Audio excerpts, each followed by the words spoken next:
we're going to hell in a handcart. I'm almost at a fucking point where I really don't care. I'll just watch whatever they fucking put in front of me. You know, if it's topless football or... Are you thinking about the Women's World Cup again? Yeah. I'll just watch whatever they put in front of me. Did you not know that City were a big club? Something was going to happen. And the guy's response was, take me phone and my wallet, just don't hurt me. I've not lived it, so I don't feel like I can feel typical City in a way that you have, because you've seen it from what you said, 2-0 down against Gillingham it was. You're like, oh, this is typical City. Our typical City is not scoring a 94th minute goal against Spurs to get into the Champions League final.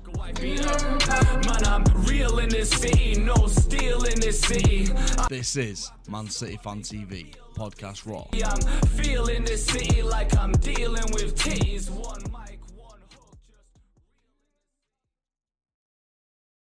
This is Podcast Raw, episode 6. I'm your host, Rob. I am Podcast Rob. This week I am joined by Pundit Jay. Hello, Pundit Jay. Hello, hello, hello. And I am joined by presenter Martin. How's it going, Martin? Hello. Right, let's get straight into it then, fellas. Jay, you're a bit of internet celebrity these days, ain't you, pal?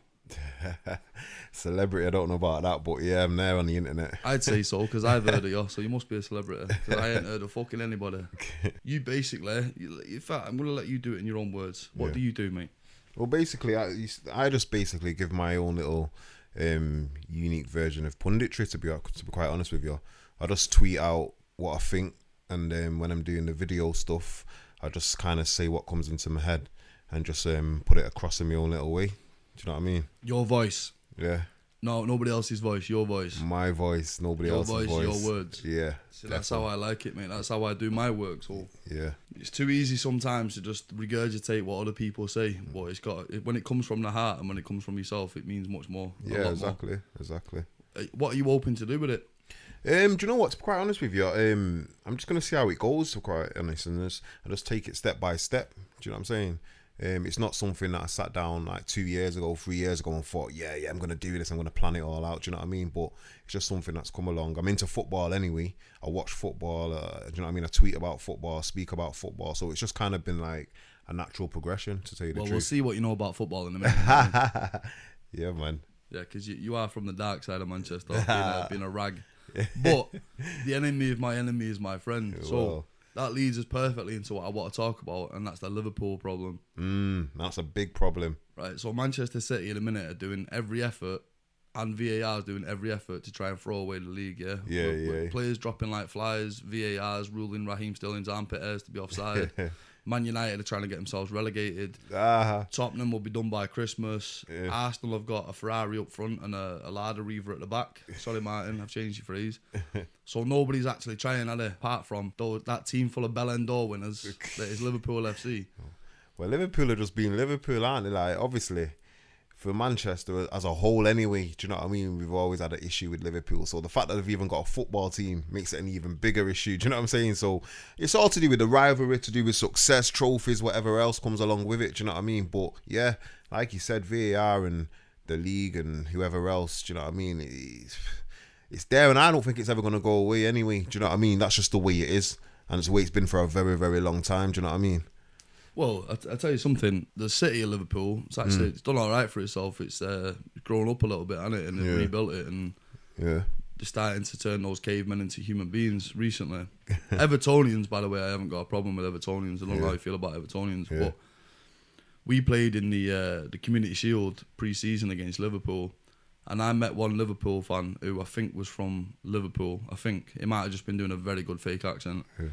And he was going on about how if Firmino was in the City front three, or a United front three, or a Tottenham front three, Son and Kane would be getting 70 goals a season each. Rashford and Lingard and Pogba would be getting 150 goals. De Bruyne would be getting 50 hat-tricks a game. He was really bigging up his team. How do you even come back at stuff like that? Well, what I did was just walk away, by the way. Well, you did the right thing. You did the right thing, because you know what, yeah? And this is the problem sometimes with Liverpool fans, isn't it? They like to talk, Do you know what I mean? they're going off league titles from 30 years ago and things like that, do you know what I mean? And obviously it's a new day, it's a new age, you know, it's a new era. And I think what it is they've always consistently spoken the same way about their club. And it's all right, yeah, you've won 5 European Cups, you've done this, but what are you doing now? 6, by the way. They'll 6, they'll jump on you straight away. Yeah, they will, won't they? But 6, do you know what I mean? And that's good and that's fine for them. But before they even won the 6th one, yeah, other than that, what were they doing? They've not done anything in the Premier League. Do you know what I mean? So Mancunians especially, we don't really take it nicely. Do you know what I mean? Well, I'd have to say that in the time that Liverpool have been trying to win the league, City were born 8 years ago. We didn't exist until 8 years ago. We've already won it 4 times in the time that Liverpool have been trying for 30 years. We didn't even exist until 8 years ago, right, Martin? Blackburn have won it, and they're a bunch of chicken farmers. You know, what have they done with themselves apart from get relegated? Even Blackburn have won the league, Liverpool. That's what we're talking about. Leicester have won the league. Are you listening, Liverpool? Even Leicester and Blackburn. Who do you want? Are Fulham going to have to win the league before you win it next? What's going on? They're the questions we've got to start asking, innit? Do you know what I mean? Are they a football team or are they a cult? Liverpool, you know, like, are they like the Jamestown Massacre? Are they going to get Jeffrey Dahmer or Charles Manson? I don't know what they are. All I know is that they bug me every year. That's what it is, isn't it? With Liverpool, they bug me every year. Yeah, but you swat flies away, though, don't you? Everyone swats flies away. You will, but you know what? They're an institution, though. Do you know what I mean? They're a big institution, but at the same time, it's rivalry, innit? And when with rivalry, it becomes your enemy, innit? And when I hear institution, by the way, I think like mental health institution. Is that what they are? Because when they talk, that's what it seems like. Well, I don't know. Every fan's gonna talk up their club, innit? So Liverpool fans are always gonna talk up Liverpool fans. Liverpool United are gonna talk up United. City are gonna talk up your City. That's just the way it is. Do you know what I'm saying? But it's just things. I personally talk up the City of Manchester. By the way, yeah. If the Rags, United, I'll be nice. Yeah. If United are playing against Liverpool, I'll throw on the jersey, you know what I mean? Sharp view cam and all the rest of it. I'm there cheering on United. Yeah, listen. I loved it when I was at Wembley for the Carabao Cup final last season. Yeah. And Liverpool were playing United at Old Trafford, and United were playing like, you know, the under 15s at one point because everyone got injured. Yeah. You got that draw. I cheered that more than City winning the Carabao Cup, mate. Well, this is the thing. When it was City and Liverpool going for the title last season, I wanted City to win the league over Liverpool. Do you know what I mean? And obviously that's deep rooted because City and United are rivals as it is. Do you know what I'm saying? But if out the two, I'd always want City to win the league than Liverpool. Who's going to stop him this season, though? Because let's be honest, if City keep going away, you know, KDB's 1 game away from an injury, right, for 6 months. Yeah, but then you've got Bernardo Silva, then you've got David Silva, then you've even got young Foden. Foden would walk into United team right now. Well, me and Martin have already discussed many times that our midfield is loaded. Yeah, it is. Loaded. It is. But I'm one match away from playing at centre half for City. Well, what about Eric Garcia though? He's a kid, and look. This is what I hate about. This is what I hate about my own club. Yeah, unfortunately, we've bred through succession this into our team. Vincent Kompany last season, nobody, Vincent Kompany included, expected Vincent Kompany to be able to play 14 straight games. So John Stones was kicked out of the team for 14 games, which stopped John Stones' progression. Nobody's expected David Silva to come back and play like David Silva 5 years ago this season, but he has. He's even better than he was 5 years ago. So that's knocked Phil Foden back another season. If David Silva keeps this up for a season, Phil Foden's out on the bench for another season. So you talk about bringing Eric Garcia in. We may be forced to bring Eric Garcia in now, but Eric Garcia certainly wasn't part of any plans at the start of the season when we had 3 fit centre-halves. Yeah, but that's the thing with football, isn't it? You just never know what's going to happen. Injuries can come up, suspensions can come up, and obviously you've got cup games in 4 competitions. Do you know what I'm saying? So it's a long season, and obviously Eric Garcia played in some of your Carabao Cup matches last season, so he's got a little bit of experience anyway with the first team. So I don't know. With Pep, it's different, innit? Because Pep brings players into a system. Do you know what I'm saying? Yeah, so I'm thinking he's going to start playing Gundogan at centre half. To be honest. Listen, Edison looks like he could play outfield to me. He looks like a Brazilian. He's a Brazilian. I don't think he's a goalkeeper. Apparently, from what I heard, I might have this wrong. He started his career as a left back. Yeah, I can see it. He's quoted as saying that he couldn't be bothered running about. Yeah, I can see it straight away. That touch, that technique, that vision that he's got, that's not a normal goalkeeper's footwork. Not at all. You know what I mean? It's not normal. So when you look at people like Edison and things like that, and you look at Pep and what he's doing, all you can do is applaud it. That's all you can do. But the bigger issue is you can applaud it, and I agree. And thankfully, you could admit that you can applaud it because it has been some 198 points in 2 seasons just domestically. Yeah. That is ridiculous. We're suicidal in the Champions League. You've seen that we're suicidal in the Champions League. Monaco, Liverpool, Tottenham, we were suicidal in all 3 of those, all 6 of those games. Domestically, unbelievable football. It could all end tomorrow and I'd be happy because I've never seen football. In the 30-odd years I've been supporting City, I've never seen that before. Yeah. In the 30-odd years I've been watching United play football as well. Even then, I only saw with certain United teams it was like that. But this is on a whole other thing now. This is a whole other game. Yeah, it's a whole different level, isn't it? But the issue with Liverpool is the fact that can we bring that game for? Are we going to have to do a Liverpool and actually disrespect the cups, the Carabao and the FA Cup, or we're just going to have to fuck them off in the first round? Because if we can stay in it till Christmas, then we might have a chance of winning the league. But as it stands at the minute, it's Liverpool's league, in my opinion. Martin, what are you saying? I wouldn't say it's Liverpool's league. Not yet. I'm not conceding yet. Nowhere near it. I think. I mean, I know we're saying right now we're 1 injury away from a disastrous season. I look at it. Liverpool are one injury away. But they don't get injured. When was the last time Salah, Firmino, or Mane got injured? There's no way. I mean, James Milner might pick up a knock, but James Milner's Well, you never know what happens in Sastabonial on Wednesday night. But let's be honest. If VD got injured for 6 months, Laporte's out for 6 months now. If VD got injured for 6 months, Liverpool are finishing Europa League places. Yeah, they're gonna tail off definitely. But they just don't seem to get injured. They're like Terminators. Yeah. I don't get it. The way I look at Liverpool this season is they seem to start very well. They go 2 or 3 in front. And then what is tend to happen at the moment, you look at the last 10, 15 minutes of games, they're conceding goals. They have been vulnerable, but does it mean anything? We've conceded goals as well. It means they've got to get a 2-3-0 goal lead to win a game. Were we ever going to lose? Were we ever going to lose at Bournemouth? We conceded a goal in. The other thing as well, if Liverpool and City played next week, who wins that match? Liverpool about 5-0 in my opinion. No, I don't think it's that easy, No, I don't. I don't think it's like that. We're having to put out at the minute. Number one, I think it depends if it's at Anfield or not. Because I think Anfield's... can you give it its proper name? It's either Clanfield or Candlefield. Anfield, I think if it's at Anfield, then you're dealing with a whole different kind of game.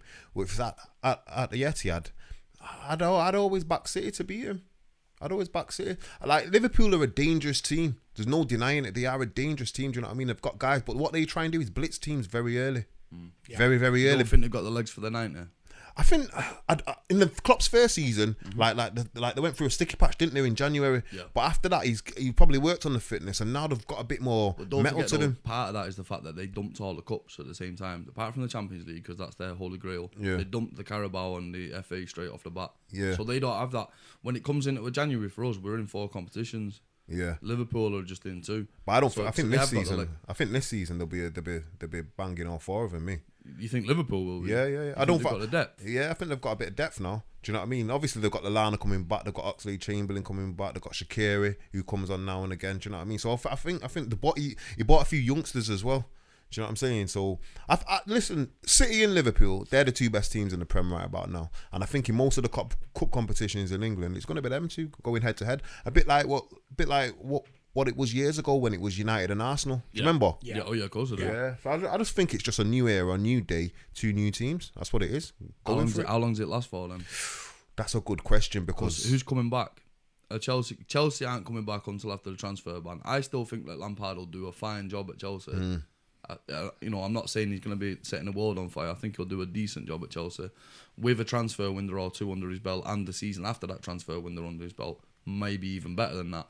But they're not going to be challenging to win the Prem for 4 years. You reckon? My opinion of United as well, 4 years. Yeah, United are rebuilding. It's a strip the house down and build it back up again. Arsenal still need to spend 300 million on a defence because they can't figure out a defence in my opinion. I don't think Arsenal have changed for about how many years now? 10 years. 10 years or something. They're just doing the same. You've got to admit, Lacazette, Aubameyang and Pepe probably in a different...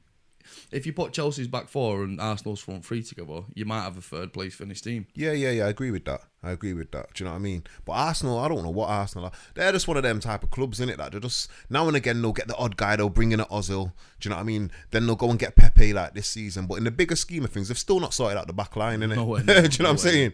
But then you look at other things as well, like Tottenham. All of the talk during that North London derby was about the fact that Tottenham now has peaked and they're going into recession, and Arsenal are apparently on the rise again. Yeah, I don't know. So that Tottenham team, if it comes out of the season without any silverware, it's done in my opinion. I don't know about you, but Eriksen wants to leave. Son, I think Son would walk into our team, maybe. I'd have him tomorrow. He'd walk into United's team. So Yeah. there's a team out there that Son could go to and get some trophies before he gets too old as well. Yeah, definitely. Harry Kane, I think, is a career man at Chelsea. Fuck me. At Tottenham, I think he's going to stay there till his legs don't work anymore. Yeah. He's like an Alan Shearer almost. Yeah. Apart from, obviously, Shearer did have 2-3 clubs, but you know what I mean on that one. But Tottenham as well, like Lloris, are you really going to win the Champions League or the Premier League with Lloris in net? Well, I got issues with Tottenham. I've got bigger issues with Pochettino because I think everyone talks about him. Well, not everyone, but a lot of people. I think they've overhyped him. Yeah, massively. Overhyped him. Did you want him at United when it was No, talked about? I've always had questions. I've always thought he's a good manager, but there's a big question mark because if you can't get a team, put it this way: if Roberto Mancini has managed Tottenham the same amount of time that Pochettino's managed Tottenham, he would have won at least 2 trophies by now. I'm saying an FA, maybe 1 or 2 FA Cups or a Carabao Cup. Definitely. I don't think the league, because I don't think Tottenham's squad's ever deep enough, no matter the manager, to win the league. Right. But a cup, yeah. A cup, definitely. So the fact that Tottenham have not won a cup is a bit... Yeah, it's a bit strange to me because they've got a good team. They've got a World Cup winning goalkeeper. They've got two of the best centre backs in the Crazy world. that he's won the World Cup, innit? It's mad, innit? Then you've got almost Eriksen. as bad as Pogba winning the World Cup, but that's a different story. They've got Eriksen, one of the best number 10s in the world, and they've got a world class striker. So that the whole spine of that team is world class. Mm-hmm. So if you've got a team like that and you're not winning a Carabao Cup, do you know what I mean? There's something really wrong with you, as far as I'm concerned. Do you know what I mean? You should be at least challenging, getting to final. All right, he's got to the Champions League final. That final was already decided on paper before the team stepped on that field, didn't they? Come on, that early on ball, that game was dead and Liverpool, innit? That's what it is. Emmerdale Farm was more exciting than that Champions League final. That's what it is. But yeah, so Pochettino, I think he's a good manager, but I just think he's overhyped. Big question marks the fact that he's not won a trophy in the 5 years he's been there now, is it? I've been going on about it for time. When I'm putting out tweets on Twitter, I'm asking like, what is this guy doing? He's not won nothing. Yeah. Do you know what I mean? Yeah. But, so that's what I'm saying. So the fact that there's two horses at the race, City and Liverpool. Yeah. City have got a gimped leg at the minute with all our injuries. Liverpool are just like bolting away. Well, not really bolting. It's 2 points, but they are bolting away the fact that they're injury free, nothing on the horizon that's going to fuck them up, games wise especially. United aren't there. 4 years, in my opinion. You can have your say on that in a minute when we talk about Man United. But I say United are still 4 years away from competing properly. They might have like a couple of months where you think... Remember when Ole first came in and it was like, fuck me, he's winning games on the bounce. And then it all sort of tailed off. That might happen next year with United again. But you're still 4 years, in my opinion, from competing, genuinely competing, being considered one of those horses. Chelsea, 2-3 years. Arsenal, like you say, they've not changed in 10 years. Yeah. The players have changed, but their approach to it all and mentality has not changed in 10 years. And Tottenham are going out now. They're going on the way down, Tottenham. So it's 2-horse race for at least this season, maybe the next. Unless somebody really does something crazy. Unless we get another Ranieri and doping meds at Leicester, it's City and Liverpool. Well, that's the good thing about football. You just never know. Yeah. Do you know what I mean? You just never know. Well, I think you know for this season, don't you? Yeah, you kind of know. You know who we can rule United out for winning the Premier League this season. Yeah, right? of course you can. You can rule United out. That's just facts. That, do you know what I mean? But like, obviously with football, you can never know. You just never know what's going to happen. Do you know what I'm saying? Because I remember last season, a lot of City fans thought that City weren't going to win the league at Christmas. There's a couple of City fans that I know saying, listen to me, City are going to win the league. I was one of them. Yeah, I mean, City are going to win the league, trust me. I couldn't face the reality that Liverpool might win it, so I, deluded or not, I still thought we'd win the league. And I love the fact that they bottled 10 points. Yeah, I had a feeling, mate. Do you know what I mean? And obviously, they've went on and won the league, and do you know what I mean? Better than Liverpool winning it anyway, you know. Let's just keep it 100%. For me, I'd rather you do the treble again. I'd rather this season United went on and did the won the European Cup, won the fucking Carabao Cup, won the FA Cup, won the Premier League, than Liverpool just winning the Premier League. Right. Liverpool, in my opinion, can win the Champions League again for the next 25 years. I could not give a fuck. Yeah. It's a knockout competition. Yeah. The domestic bread and butter Premier League is, to me, is the holy grail. Yeah. I don't know about you. Nah, for me, I've always rated the domestic league. Do you know what I mean? Obviously, the Champions League, I don't even like the format of the Champions League. It's a knockout thing. Anything can happen on any given day. Do you know what I'm saying? Over a space of months, it should be done in a league format. As far that's just me, though. Yeah, We'll talk about that more in a bit, because that. we've all got our opinions on what the Champions League should and shouldn't be. Yeah. So what I want to talk about now, if you don't mind, to put the pressure on you, is the false dawn of Man United. Oh, my days. Talk to me about United. Listen, you know what? Sometimes you got to sit back here and think to yourself, do you know what? It's just going round in a cycle, innit? United have had their time under Fergie. Fergie's left, and it just looked like United looked like a wandering dog to me. You know, a stray dog in the street. Yeah, that's what United. I'm being serious. That's what they look like. They're going down this alley, then they think, no, let's go down that alley, go down this street, go down that road. They haven't got no direction. That stray dog can still make a nice family pet for someone. But you know what? The stray dog still picks up some good food on the way, because we've won what? We won an FA Cup, we won a Europa League, so we still picked up a few things. But being real, what it is to me, right? When Ferguson retired, he retired, one, age, obviously. Two, he'd got the most out of all the players. He'd have to do a complete rebuild himself, and that would be a decade. And then he'd be like 80 odd by the time that happened, right? So it was the right time for him to retire. But one thing that completely baffles me is a guy that's been in charge of your club for 25 plus years, who for the first 10 years of that had fuck all success-wise, and they were trying to boot him out the door himself. You can shout at me for this one. Said, David Moyes is the man I trust to take this team forward. Give him a chance, give him time. Yeah. And how long was David Moyes at the club? Right. A matter of months. And I've got an issue with that. I've got a very big issue that Fergie was even the guy to choose who the guy should be. Maybe he shouldn't have been the guy to choose. Do you know what I'm saying? But he should be the guy to trust. Whether he's the right guy to choose or not, he was the guy to trust. Yeah. Because he'd done fucking incredible things for Man United. But that told me that Ferguson didn't really believe in what he actually believed in. Because, for example, now if I said to you, Pep Guardiola's going to leave City tomorrow and Pep's going to choose the next Manchester City manager, do you think Pep would choose a manager like Diego Simeone? No. Right. Do you think he'd choose a manager like Tony Pulis? He wouldn't choose Tony Pulis or Diego Simeone, because Pep believes in the way that football should be played. Yeah. So he'd select someone that kind of shares his values on the game. Well, he's already groomed Arteta. Right. So what was Ferguson doing employing David Moyes? I haven't got a fucking clue. I ain't got a clue, mate. But all I'm saying to you is that's what Ferguson said. Yeah. And if I see him, I'm going to ask him about that, because I really want to know, do you know what I mean? And that's what it is. He employed Moyes, and he went wrong completely. Ferguson wasn't a genius. He's a magician, and he did wonderful stuff at Man United. Well, one of the things that you say is a magician, one of the things that he'd fucking magicked up was that class of 92. Yeah. No club ever will ever replicate that. Yeah, ever. Yeah, it's historic. You ain't getting another Paul Scholes, David Beckham, Nicky Butt, fucking Gary Phil, any of those. You're never getting any of those players at the same time ever again domestically. Right. You know, you'll be able to pull similar players from around the world, but not that all grew up together, academy together, and all the rest of that shit. City will never do it. United will never do it. Nobody will ever fucking do it. Yeah. So that was one.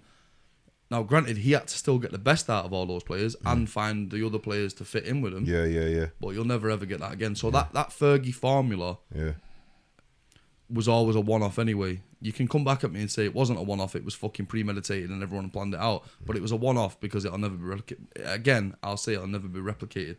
The Pep Guardiola philosopher, on the other hand, is build a fucking college, build a fucking hospital, build a fucking schools, train them from the 3 years old with the same mentality all the way through. So them players, in my opinion, whether Pep's at the wheel or not, can always be dropped in down the line as a City team with the same sort of fucking philosophy and same beliefs. The Ferguson philosophy was totally different. The Ferguson philosophy was for the here and now, in my opinion. It was all about, this is what we got right now. How do we supplement that? How do we make it work for right now? And then, so we've got Cole and York right now. Who's the Cole and York replacement? Drag and drop the new ones in. And that was all about the here and now. Ferguson and United, when they were at the richest, making all the money, were not building academies and schools and hospitals, were they? No, but they weren't doing that. But what Ferguson did do when he first came in, he did revitalise the whole academy system. But the United never had a set philosophy. So that's why when Ferguson left, they employed the Moyes, then they went to LVG, then they went to Jose Mourinho, all different guys with different philosophy, because they didn't have a set one from the get-go. But what Ferguson did, he had a ethos. Do you know what I mean? And he when he came to United, remember, he was a winner before he even came to United. Because do you know what I mean? He'd won things before. So he did that at Man United, and it needed it, and it took time. It took time to go through that period for United to come out of the mess they were in and start to shine. What I'm saying though with regard, like with City, Pep Guardiola can say see you later, bye bye, and Arteta could just pick it up and carry on the same brand. Yeah, get that, and still get the same sort of input from the behind the scenes. Still get Fitzo and Cheeky and all the rest of those people feeding them the information and feeding them the academy kids as they come through the whole process. Yeah, because I know if Pep Guardiola leaves tomorrow, I know for a fact City are not employing Jose Mourinho. No. He doesn't fit that philosophy. He doesn't fit that style. He doesn't fit the ethics of what that club want to be. And to be honest with you, it's a great thing that City have done, because you can go and watch the under-18s or whatever, and they're playing the exact same way as the first team. Yeah, so that's what I'm saying about you called United a wandering dog. Yeah, we're a wandering dog, mate. Because the under-15s, under-16s, 17s, 18s, all the way to the first team, different type of football all the way in each one of them. So you are right, it is a wandering dog. It needs leadership. You need new owners for a start. Yeah. Completely new owners. Or at least you need your owners to just fucking have no say about what goes on at the club. Just they can still carry the paychecks and fucking make money off it, but have no input on the actual running of the club. And you need like a complete overhaul of the backroom staff. Everybody needs to be fucking they need a direction. With our philosophy. Yeah. And they need direction, leadership, and then they need a plan to be able to execute it. Because it's all right saying we need this and we need that, but if you've got no plan behind it, it can go anywhere. Do you know what I mean? And then you're back to square one in the first place. Who's that person, or who are those people for you? For me, see the owners issue. Start with the owners, yeah. Obviously the money side of it, the finance side of it, I don't know like the complete details of all of that. But really and true with United, like if I said to you, do you believe the manager's signing the players at United? No. And then there's other people that believe Ollie is signing those players. So. Well, what you're the United fan? Is Ole signing, making no sign? I can't say he is, and I can't say he isn't, because I'm not in the offices knowing that. So as a fan, I think the Daniel James one, maybe he might have had some say. Yeah, he might have it, but is Ed Woodward? Has he got a marketing ploy that's saying, right, do you know what? We need Ibrahimovic to come in. We need Sanchez, or is that the manager saying, get me Sanchez, get me Ibrahimovic? You know what I'm saying? But doesn't Ed Woodward like a marquee signing for the shirts? Because what I listen to a lot of United fans, you get a lot of Ed Woodward is the best businessman going. He'll get you the brands, he'll get you the best sponsorship deals. Yeah. Well, you've got your Harry Maguire shirt, He doesn't know. Nah. But he doesn't actually know about then the football side of it. Right. And that's why they were talking about a director of football. Which I think a lot of clubs are now going down the road. I mean, we have one. He's not called a director of football. Yeah. But we've got Soriano and Cheeky in there, and they're actually Pep's basically director of football. Yeah. I don't think all the time Pep signs the players. Yeah. I think Pep might put a list together and say this guy looks alright, this guy looks alright. They'll have an input in it. But that's why I think United go and they get Ibrahimovic, they get a Pogba. Yeah. It's somebody who will go out and they'll sell the shirts because you've got your Adidas deals, you've got all these little plans in place for the sponsorship. Yeah. Which is where I think Ed Woodward, I think he's remarkable at that. Yeah, he is. He's good at that. But then it's the footballing side where I think he breaks down on. Right. Which is why he's director of football. They're so desperately trying to get in him. Right. So speaking about the footballing side, right? We all watched in amazement Man United beat Chelsea first game of the season. Yeah. As a non-United fan, I said, fake result. Was it, or was that legit? United didn't play well at all. So you agree it was a fake result? I agree. Don't get me wrong. At the end of 90 minutes, the result's the result. If someone puts the 3 points. 3 points. If you put the ball in the back of the net 4 times, then you deserve to win. Do you know what I mean? But overall, United did not play well. In that first half, that first 20 minutes, I was thinking, oh my days, what's going on here? Do you get me? Because I'm looking Chelsea pop the ball around. If that Tammy Abraham goes in, then Tammy's had big impact at Old Trafford. Do you know what I'm saying? Do you know what I mean? So it all could have been semi-different. Emerson, he hit the bar as well, didn't he, with his left foot, left side? So it all could have been different. So United, they got away with it and ended up turning the game around and winning the game. But as an actual performance-related game, United didn't play well. Sometimes that's all you need to do, though, right? You just need to fucking ride your luck and get the 3 points, which United did. But on the whole, look, I want United to do... The last thing that I ever fucking want is a 2-team Premier League, which we've currently got.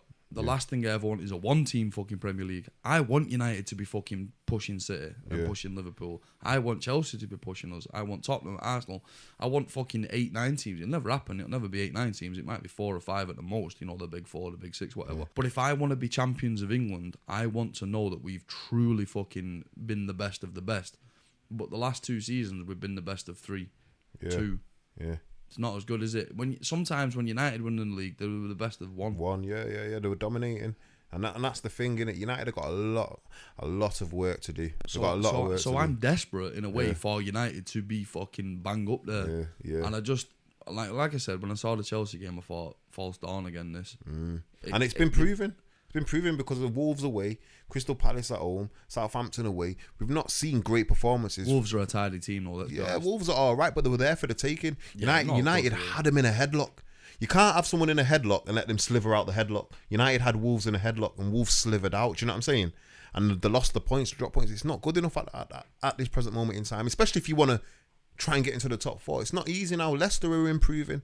Do you know, Wolves are improving. Everton have improved. So the top 4 race is going to be a tight one. But in comparison to City, you can see City have got a plan and United don't have a plan. That's what it looks like to me. Do you know what I'm saying? So how do you fix Man United then? Who? Manager first. Keep Ole. 10-year contract? No, I won't give him a 10-year contract because... Does he deserve a chance though? He deserves the chance, I think. What's a chance? 3 years? Yeah, 2 to 3 years. Because if you look at Klopp, Liverpool won the Champions League last season. He's had 8 transfer windows to get that right. Much, yeah. Pochettino's had 10 transfer windows, not won anything. Pep, when he came in, he had 3 transfer windows before he had the Centurion season. That first 12 months, 2 summers and a winter. So you need transfer windows to get the players out, to get the players in. And only till Ollie has that time will I be able to sit back and say, do you know what? Yeah, he's the right guy. Or nah, get rid straight away. I don't care if he's a legend. If he's not doing the job, he's got to go. It's Man United. Do you know what I mean? So you sort of see it like me then. So it's a 4-year project, right, at United? Basically, with still Ole at the wheel. Yeah. If he keeps United, because don't get me wrong, United should not be finishing 10th.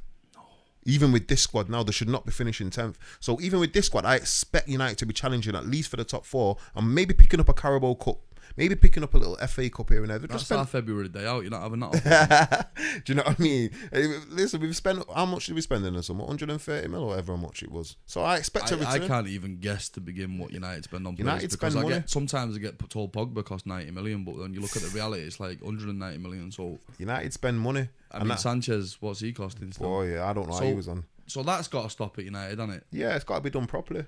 No one can come at us and say that we've spunk money everywhere because if you look at the shrewd signing, I mean, like we signed players like Laporte. Where did he even come from? Where did that guy come from for that price? Listen, a lot United fans. Where did Bernardo Silva come from for that price? Exactly. A lot of United fans will cuss City and get at City for spending money. But let me tell you something. Yeah, see Edison. Any team could have bought him in the Prem. 30 million. Yeah. See Gabriel Jesus, £27 million. Any Premier League team could have gone and got Gabriel Jesus. Do you know what I'm saying? So when you look at it, really and truly, think things like that. You're looking at what Mahrez costs the same amount as Fred. Yeah. Do you know what I'm saying? So City have been very, very smart, and I can't sit here and lie about it.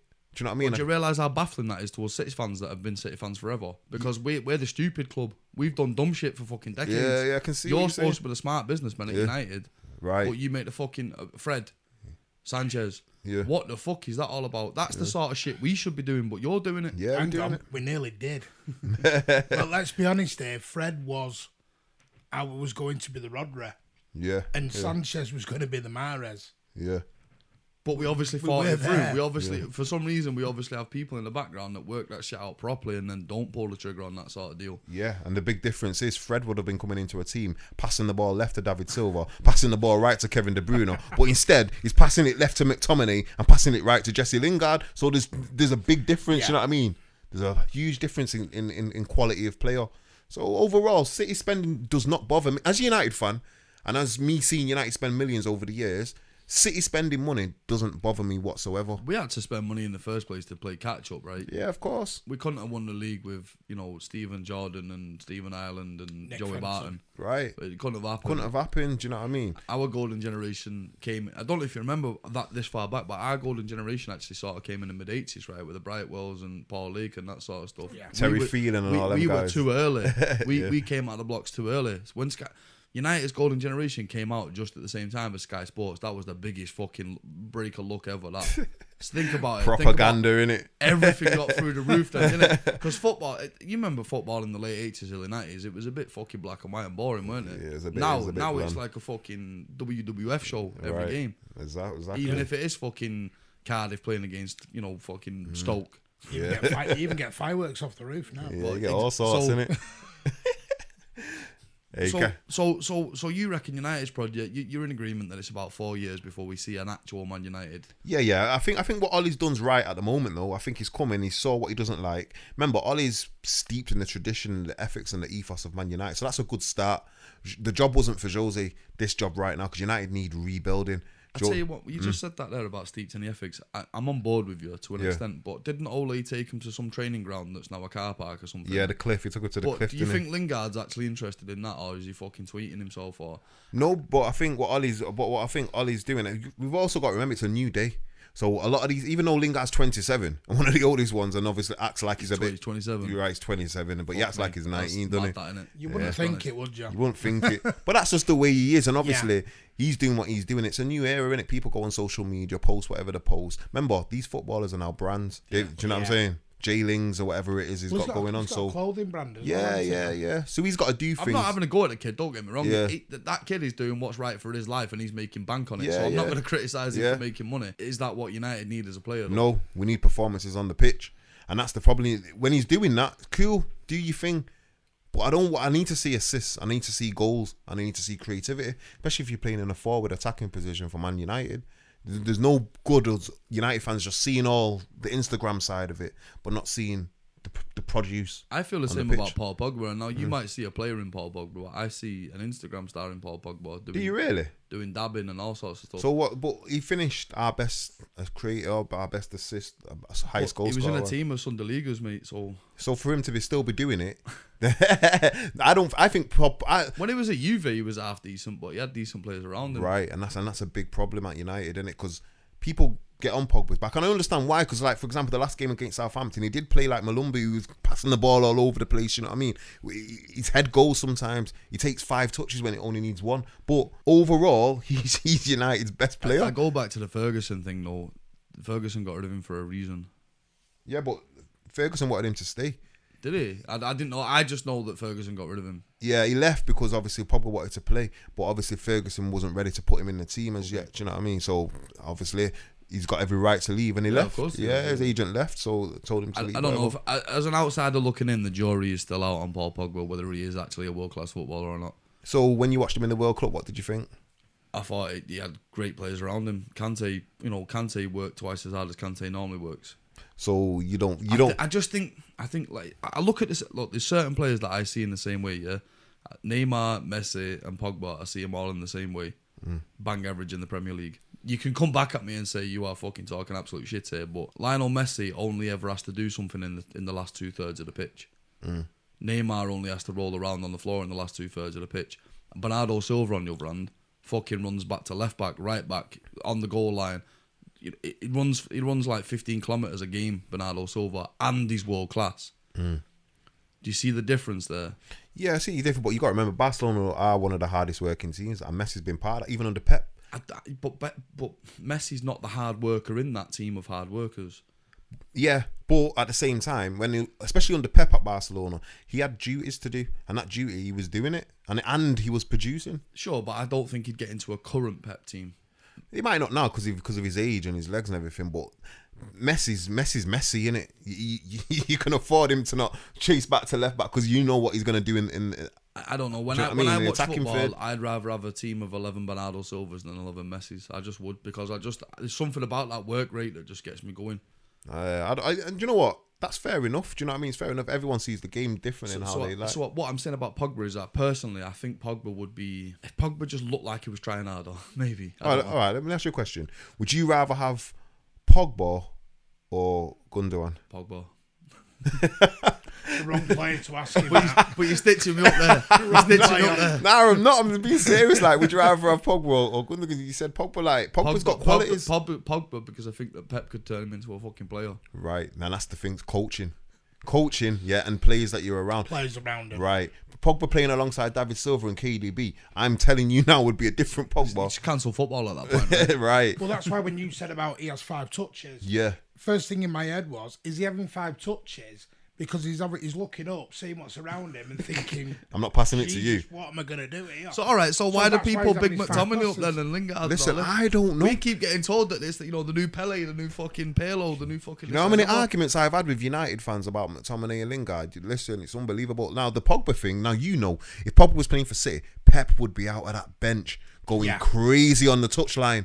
Do you know what I mean? He'd go mental. Pogba wouldn't be allowed to do what he does under Pep. So maybe that's it then. Maybe that's what I'm bang saying. on. Maybe it's the discipline that I'm not respecting about Pogba. It's the discipline. rather than the ability. Pogba couldn't take 5-6 touches in a Pep team. No. He wouldn't allow it. It'd be dropped. Do you know what I mean? Whereas at United, he's had guys, Jose, I don't know what he wanted him to do. Then you've got Ole probably giving him a little bit more freedom for now. I think Jose knew what Jose wanted to do at United sometimes. I don't know. When I see him on Sky Sports and he talks like, wow, this is how I always wanted United to play. And do you remember how they wouldn't give me that defender I wanted and it would have been Maguire? It's dead easy for him to fucking say that in the studio. It's easy for him to say that, and to be He's quite got, honest, he's when got he 15 million in the bank after this, so he's quite happy to sort of... But listen, you got to start questioning him when he's putting all his faith in Fellaini and Lukaku. That's Everton's front line from a few years ago. Let's just keep it honest. Let's just keep it honest. Do you know what I mean? Fellaini was their main man and Lukaku was their main man. Yeah.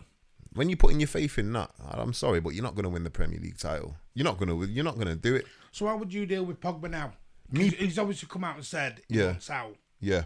So where Wait, do does you he go want out now? again? Well, the noise is that he kind of wants to leave, or he wants a new challenge, and I personally think this is... Man, buckle down, fucking that is your challenge. Make that United team world class. That's the biggest challenge Paul Pogba's ever gonna have.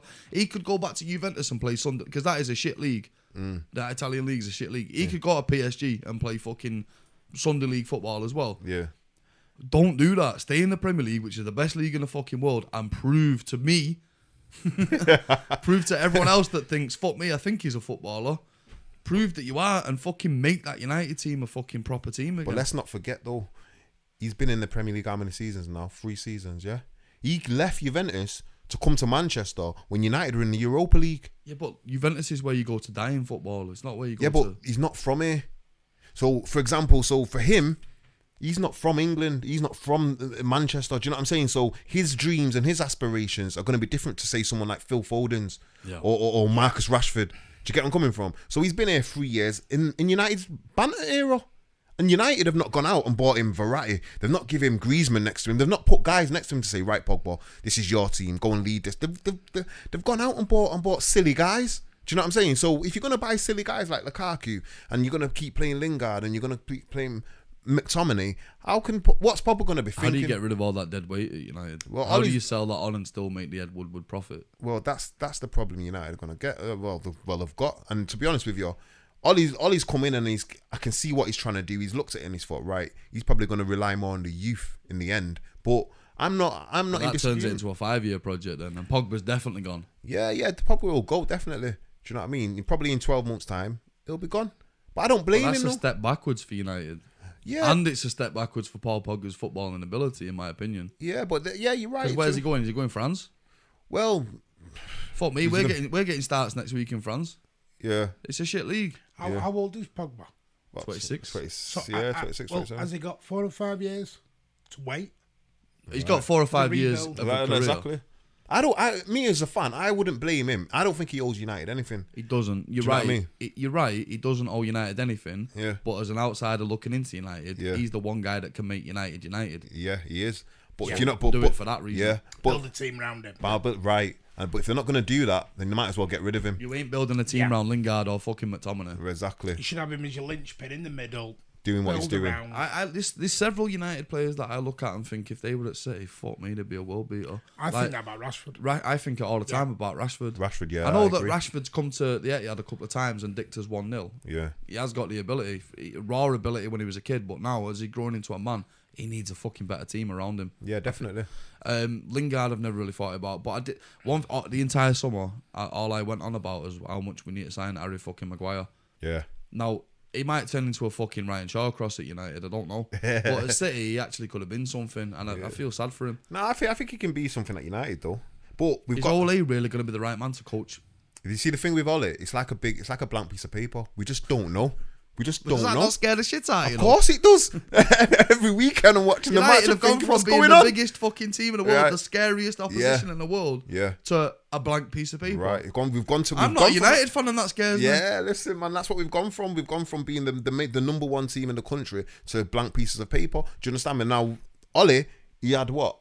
Half of his caretaker tenure was great, and the other half was bad. So it's 50-50. Anything can happen this season. Do you know what I'm saying? When we went to Southampton, You know what? Saying it like that, I didn't even realise it was that bad, mate. yeah, that's what it's like. Okay, And he won 3 in these last 16 or 16 something. games. Yeah. So only won 3. And me and my mates Man United, and they say, like, you know, the first 10 games that he won, if you look at the fixtures, they were very kind for him. Yeah, until I think, didn't he go to Arsenal? I understand it now, Jay. Yeah. And he got the win.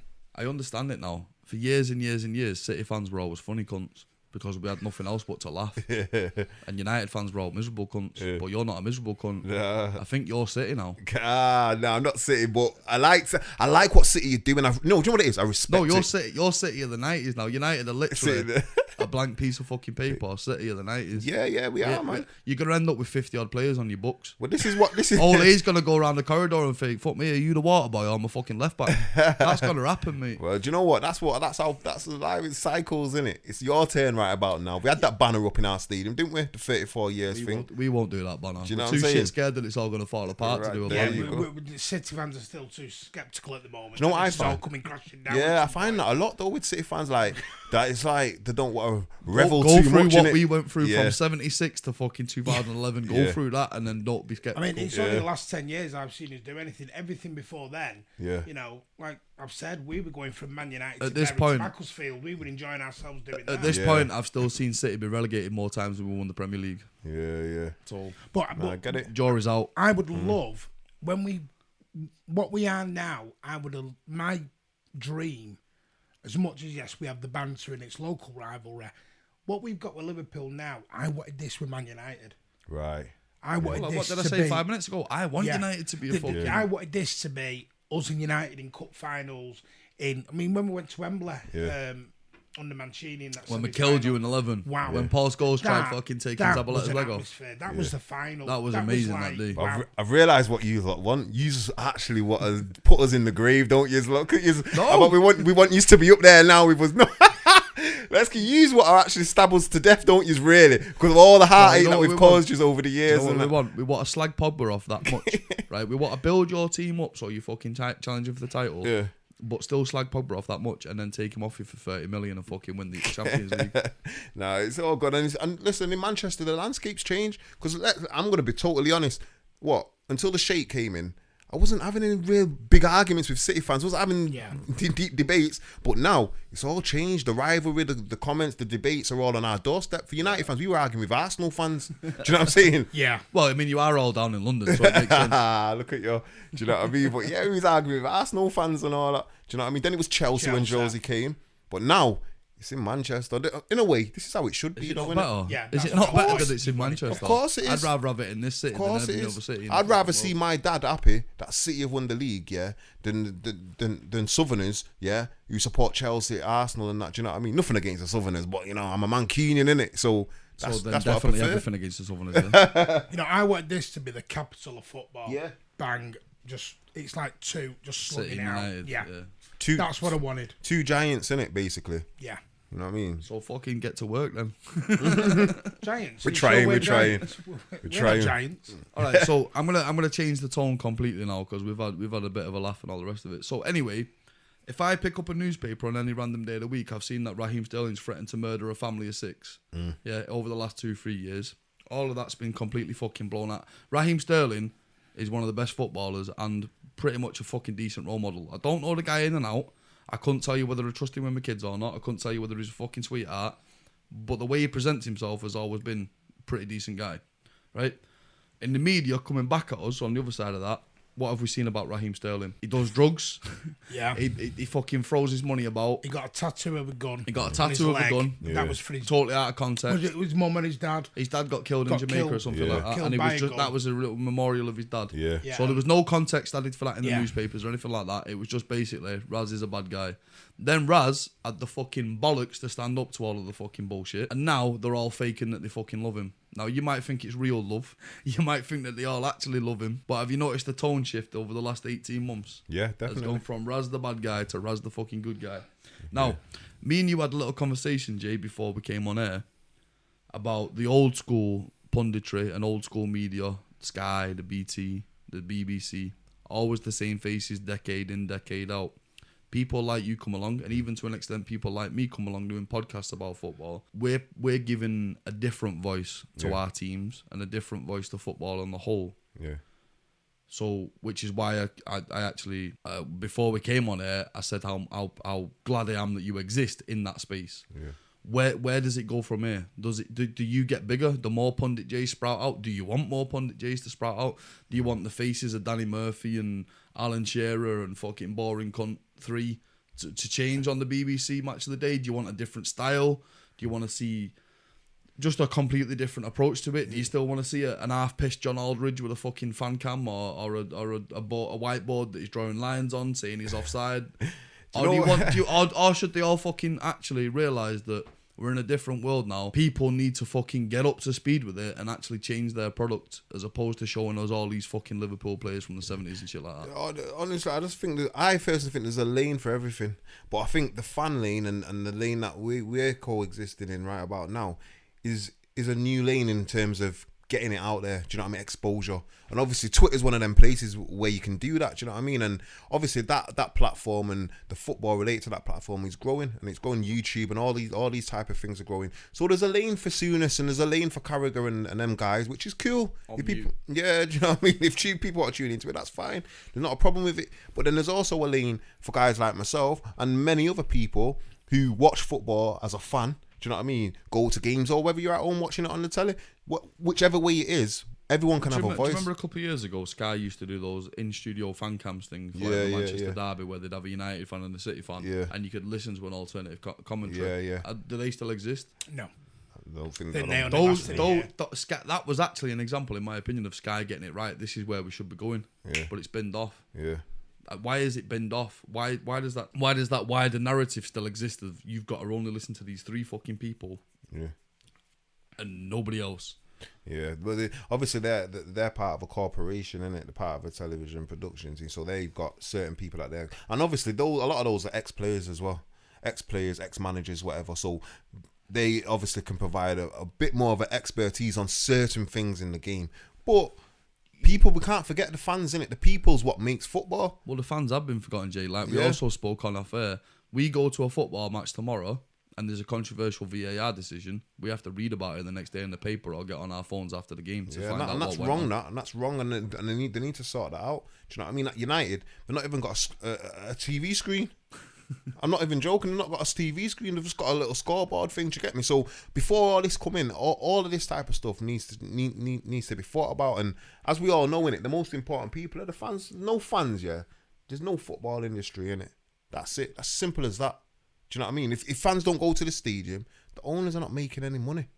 Well, what about the players in the way that the players are treated as well? Well, the players are humans just like the fans are. Do you know what I'm saying? Like you mentioned, Raheem Sterling, he got unfairly treated. We could all see what was going on. We all knew deep down what was going on. Do you know what I mean? We could all see what was going on, but why now is there an acceptance that the same people in the media are now praising him? Why have we not fucking just fucked them off? Because you know what I think? I don't think the fans have realised how much power they've actually got. The fans actually hold the power in it. Because if the fans didn't want to tune into certain things, those people that are charging us or putting in these false narratives out there or speaking about Raheem in a certain way, they'd have no platform to be able to do that. But because we tune into it, they're going to keep doing it, But they're the same people. Who led the charge on Rashford and Pogba when they missed penalties? Gary Neville. Do you understand me? It was him that he was cussing, but he was saying at one point, do you know what? No, I'm not saying that Gary Neville's racist or anything, but he's saying Gary Neville led the charge about how they shouldn't be taking penalties or how they missed the penalties. Yeah, or yeah, whatever. yeah. He was. Look what it led to, though. Yeah, exactly. Somebody needs to take more ownership and responsibility that what they potentially can say can lead. Now, Gary Neville didn't cause it directly. Yeah. He don't condone it. He condemns it, as he should do. But that voice and that way of thinking and that mentality has been around so long on the broadcast media that that's inevitably where it's going to lead. There's no wholesale changes. If there's no wholesale changes there, you're always going to end up with a shitty end product. Yeah, well, the thing, times change, don't they? And things move on and things can progress and things can get better. And obviously, everybody makes mistakes, whether it's the big corporations, whether it's podcasts, whether it's individuals. Everyone makes mistakes, innit? Yeah. So there's things to learn from all the time. If somebody does something dumb, Jay, and you're commenting on it, you don't directly say what they did was dumb or they're a dumb person. You don't make it personal about them. You make a joke out of the situation which diffuses it, which means everyone can equally laugh at it. Whereas if you're actually specifically picking on a person, an individual, a human being playing football, making it about them, then that leads to the rise of the fucking, what happened to Rashford, Pogba, Sterling, anyone else who's ever suffered. You see the difference there? I see a definite, and I think... And you're an individual, you've not been through media training.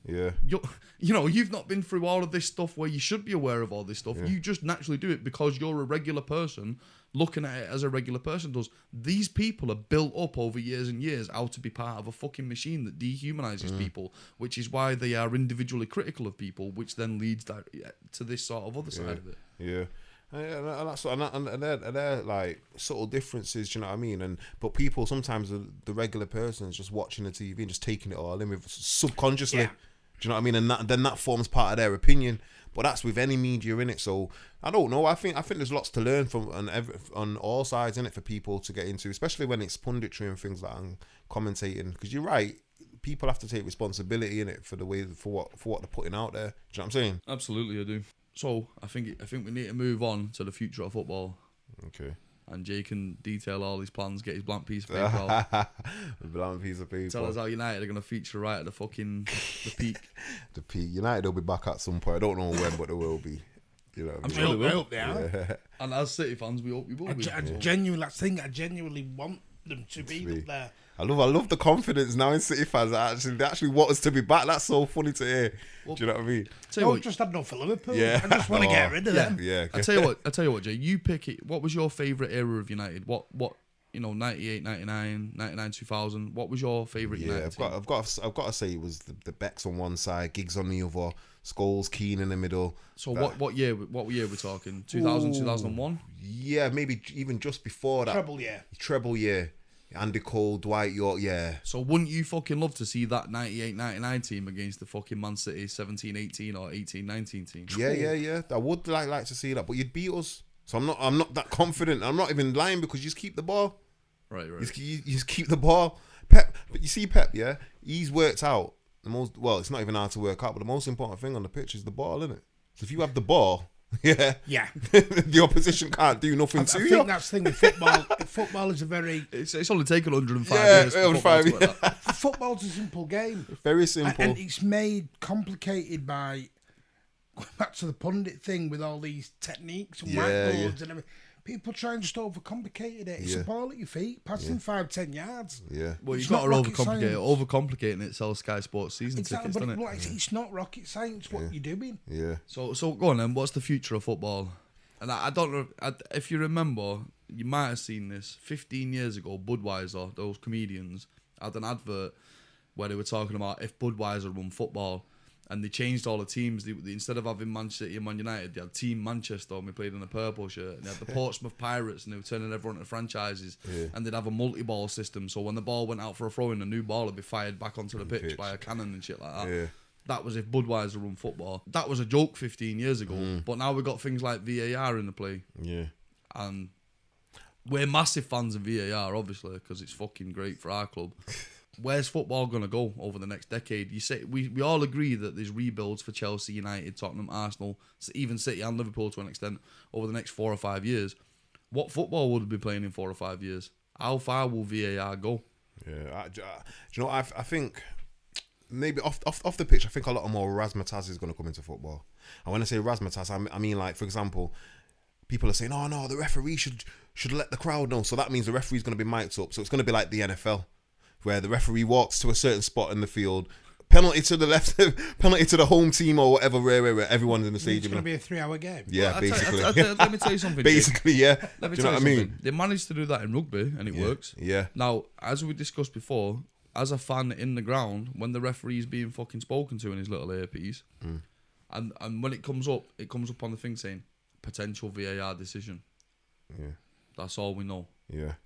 And then no red card, no penalty, whatever they decide, no goal. Do you not think the referee on the pitch should communicate that to the fans in the stadium? Because we're fucking clueless. Yeah, I honestly think it needs a lot of work. It needs working on it, and obviously, or if not, the guy in the middle of the pitch, the guy on the side, the fourth official should say, right, the referee has come to this decision, blah blah blah, and then we all know then. We all know what's going on. Yeah. Or they shouldn't have brought it in until everyone's got a screen at least. Do you know what I mean? Because like United, they do you know what I mean? United, like they do it over the tannoy. No, but even that screen doesn't tell you what. It doesn't show you an actual replay. It just says words. It just says no goal, handball decision, red card decision, whatever. So the screen, I understand you do need the screen, but it's not the answer to everything. No, it's not. And obviously, it depends how far you want to go with it, and that's what it's going to come down to, isn't it? Like how far do you want to go with VAR?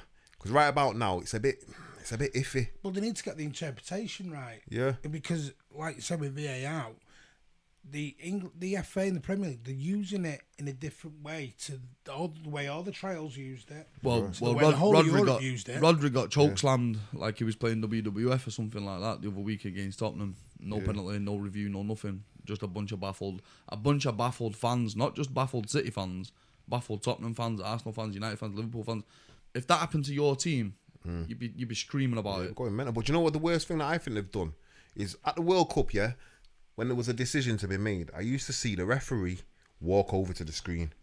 That to me, that was part of the suspense. I'd get another bag of popcorn when that happened. Do you get me? Do you know what I'm saying? At least it was something. Yeah, it was something. So the ref's walking over and watching, thinking, "Oh my days, what's this ref gonna do now?" Because you know, subconsciously you're thinking the ref's still in control. He's going over to check. He's going to make the decision. He's going to walk back onto the pitch, and you're waiting to see what he's going to do. He gets his arm out. He points to the penalty spot. Oh my day! We even see what the referee's seeing. Yeah. So you felt part of it in a way. Do you know what I mean? But now they've got some guy. Where is this? Stockley. That's a great point. That actually, the fact that even back then, when they first brought it in, because they streamlined it ever since, right? Yeah. When he did go over to the side of the pitch, you actually knew. So the Rodri thing happens. Yeah. He puts his hand to his ear or some shit, and then just carries on. Yeah. At least back then, when you said they went over to the screens and reviewed it, you knew that they'd actually fucking even seen the incident. Because every other fucker had seen the incident. Right. So I don't know why the Premier League have changed it. I don't know, unless they're trying to be different or something. That's another thing. But they're trying to claim that they're doing it as fast as possible. Yeah. Is that what it is? But if they're doing it as fast as possible, they're killing it. Yeah, and they're missing out the fans. Because when I was at home in the World Cup watching the play, I knew exactly what the referee was going on about. I knew exactly what he saw because I saw it as well. And when he came back on the pitch, whether he made the right decision or not, he still went over and had a look and had a check. Right about now, I don't know who the hell the guy is in Stockley. We've never seen him. We don't see the truck. We don't see the cave. I don't know where he is. Do you understand me? He's an international man of mystery. I read, and it was on the TV as well. It's not actually It's not always, should I say, Premier League referees in the VAR. Well, the fact in football is that we haven't actually. Right. So these are referees who are not good enough for the Premier League. Well, yeah, but we already don't have good enough referees in the Premier League anyway, and now we've got to need another 20 people to be referees, and we haven't even got good enough ones in the first place. So, and that's why they don't referee in World Cups. I reckon kids in schools need to start doing GCSEs in VAR or some shit. Yeah, because it's a new thing, innit? And obviously, there's always going to be teething problems, but at least get it right, innit? Like. This is the Premier League. Well, that's the other part of it as well. Let's not forget that the VAR being used in the Premier League is a different VAR that will be used in international competitions and in the Champions League. Yeah. So essentially, you've got two different sports. Yeah. If you really think about it, that's two different sports because it's two different rule sets. Yeah. So where does that go? How far do we go down the road of fucking using the Premier League's VAR? Imagine next season that the VAR in Europe says, no matter where you are on the pitch, unless you've got two defenders on side, then you're offside. But the Premier League uses a different version. Yeah. How the fuck do you go into transition then? I got a Saturday game in the Premier League and a Wednesday game in the Champions League, and you're playing two different fucking sports. That's the rules. How does that work? Yeah, and that's the thing, innit? If they mess around with it too much, that's when it gets messy, innit? Just keep the game simple, innit?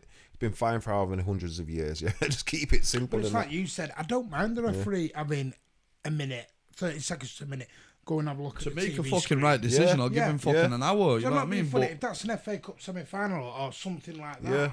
or it's the last game of the season, the title's on the line, you want the referee to use every piece of evidence he can to make that correct decision. Yeah, exactly. But right about now, he's just stood there in the box with his ear and on his left ear and that. Like he's got an ear infection. Do you get me? Just get on with the... Show us what's going on. We want to see what's going on. Do you know what I mean? He sort of does the TV sort of square thing at you, and you go, all right. you know, I've not celebrated a goal since that Tottenham Champions League last season. Oh, I can't do it. No, but It's fucking City had, pointless. when we played Brighton, Yeah. every single goal, nobody cheered until we kicked off again. Right, yeah. Then we all cheered because it was like, right, we know it's not being reviewed anymore and it's up. So you remember that sport that used to be about turning up on a Saturday and watching your team and cheering them on? Yeah. Yeah, you still turn up on a Saturday, but you don't know what the fuck's going on. What's going on, innit? Yeah, it's a bit of a mad one, isn't it? So right, so the next one on from that is, where does football go from here? The Premier League, is that now the Premier League forever, ever and ever? 20 teams fucking fighting it out for one trophy every season. Or do we start having the Premier League plus PSG, the Premier League plus Bayern Munich, the Premier League plus fucking Real Madrid, Atletico Madrid, Barca? It's all about Do money, we still innit? do we still have the Champions League formula of a shitload of boring games that Liverpool eventually win? Listen, they're always going to try different things, innit? Me personally, I'm in favour of having a Super League, but that's not getting rid of domestic league, though. I'm just replacing the Champions League with a European Super League, basically. How would that work? So basically, so just say 20-team league, European League. It's a franchise, though, so you get invited. All right, what I will pull you on this one is you got to name some of them teams now that's going in that league, because there's at least 6 English teams that are going to be saying you better fucking include me. Well, no, teams like Tottenham can shut up. Teams like, they're not invited. Do you understand me? But Liverpool, big club, United, City, Chelsea. Wait, so I want to know how you measure them that we're a big club, because If you go down to Notts Forest, they don't class as a big club because we haven't won the European Cup. Yeah, and they've won it twice. But they're another club that can keep themselves. But they've won quiet. the European Cup. Yeah, but they're not in the Premier League right now. Okay. You go over to Leeds United. Did they tell Liverpool us have won the league for 30 odd years. Well, I'll ask Leeds United fans to show me their fixture list, and if it doesn't include any of the top 6, they're not in the top league as far as I'm concerned. But you see what we're saying? Yeah, though, I know right? exactly what you're saying, and you're right to an extent. But in my way, no, if you're not, I can't believe United fans called us a big club. Nah, you're a big club, man. You're from Manchester, innit? You're a big club as far as I'm concerned. Get told with no history now. It's like we get taught. I've always said. I mean, how far back history are you going? Well, exactly. I mean, I always said I've been told that I've said we won trophies in the 50s and the 60s, and the response I got was, "Well, my mum wasn't born, then it doesn't really matter." And the European Cup. Yeah, that's what I mean. There'll always be people that'll try and diss City in it and say you got no history, you got no all this type of nonsense. Yeah, but them guys, them people who say that, they're not keeping it real.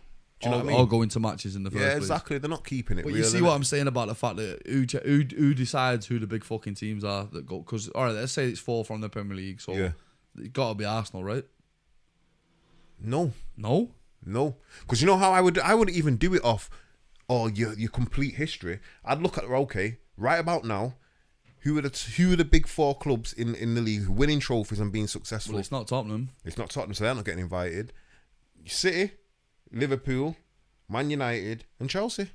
Is it even Man United? When was the last time United won a domestic trophy? Last year under Jose, the year before last. Yeah, they won the League Cup. Yeah, won the League Cup. 16-17 that was, right? Or was that 17-18? That was the he didn't win anything last season before, yeah. But we finished second last season, above teams like Tottenham. Yeah. We won a Europa League. Okay, so Europa League and Carabao Cup. Yeah. So we've Chelsea won the league in 16-17, right? Yeah. So I'm looking at last 5 to 10 years. What are you doing? So that's your 4. Yeah. From England. Yeah. And Tottenham and Arsenal can get in through the qualifiers the next year if they win something domestically. Yeah. So what happens is, you get invited for whoever owns the franchise. You get invited into the league, and each season you choose the best. What about Scotland? Because Rangers have won 54 titles. Do they get in? No, because you've got teams in say like Kazakhstan who might have won the league for 55 years. They're not getting invited. Oh, that's actually not bad. The Kazakhstani league is pretty competitive. Do you know what I'm saying? And that's not to say that it doesn't mean anything to them, because it does to them. Shamrock Rovers are coming in from Ireland. Yeah. All right. You know what I mean? We're talking about prestige, like, and obviously in Scotland, Celtic and Rangers, they are prestige up in Scotland, and they are. In fact, Celtic are a big club worldwide. They are a massive club. Do you know what I mean? But in terms of what we're talking about now, European football, they're not come close to anything. So I'd go like that. Chelsea have got to a Champions League final. United have won it. Do you know what I mean? City have got to a semi-final. Do you know what I'm saying? And Liverpool have won it 6 times. And then what would happen is, for me personally, they'd have 4 weeks, Premier League on a Saturday or a Sunday, then a midweek game, just like a Champions League week. Same thing next week, same thing the other week, same thing on the 4th week. Then they'd have 2 weeks break. So that's 4 weeks fixtures already. Then they go another 4, Premier League, Super League, Premier League, Super League, Premier League, Super League. Then they have another 2-week break. That's 8 matches. Then you have it again. How big would your squads be for this sort of thing, by the way? Are we still talking a 25-man squad? Yeah, it's basically just exactly the same thing they do in Champions League. And would you still have a normal transfer window then, like it is now? Yeah. No, Yeah. we spoke the other day about the fucking Champions League. We spoke the other day about the transfer window. I don't think the transfer window should exist full stop. I think what the transfer window's done is banged all the prices up. 75 million for Harry Maguire, or whatever the fuck it was. It's banged all the transfer prices way up because it's created artificial scarcity, hasn't it? It's like saying, right, you've got 3 days left and we know you want our fucking player. We know you fucking want our player. Second thing it's done, the old rules used to be a player can't play for you for the rest of this season if he's already played in this cup, or this cup. He can still play for you in the league, but not in the Carabao Cup, FA Cup or Champions League if he's played for another team in that. That to me was the only rule you ever needed with transfers. So are you going to rewrite the transfer system as well for this European Super League? No, I'd keep it exactly how it is. So you like how it is? You like the fact don't that mind. Do you know what I like? Stupid money's being spent? Yeah, at the end of the day, these clubs are making enough money to spend it, and at the end of the day, it's one of those things, isn't it, where Crystal Palace and Burnley are making more money than finishing bottom of the Prem than Ajax are winning the Dutch league. Do you know what I'm saying? So for me, I don't think there's much. And to be honest with you, it puts it on the coach's toes. You've got a window, you've got your players, and now coach him. If you can't coach him, get out. It's that simple. All right, where do you pull the rest of these European teams from then? So I'm going to make some assumptions. You can tell me yes or no. Bayern Munich. Yep. Dortmund. Yep. So what about Schalke and all these other fuckers? No, I'm not seeing them be successful on the European level. Okay, Ajax or domestically. Ajax are in there yet. Feyenoord, I'm not too sure about whether I'd include them. I'd probably only include Ajax from the Dutch league. Okay, France, PSG. Yep. Monaco. Not too sure about them. Might only be PSG that get involved. Lyon. Nope. Because Lyon came to the Etihad and beat us last season. Yeah. But then Crystal Palace came to the Etihad and beat you. I mean, not including. Well, let's get Palace in there. Then, fuck it. Right. Palace have beaten everyone in Manchester. Yeah, that's true. That's true. All right, so one, maybe two from France. Yeah, one maybe two from Holland. One, maybe two from Germany. Yeah.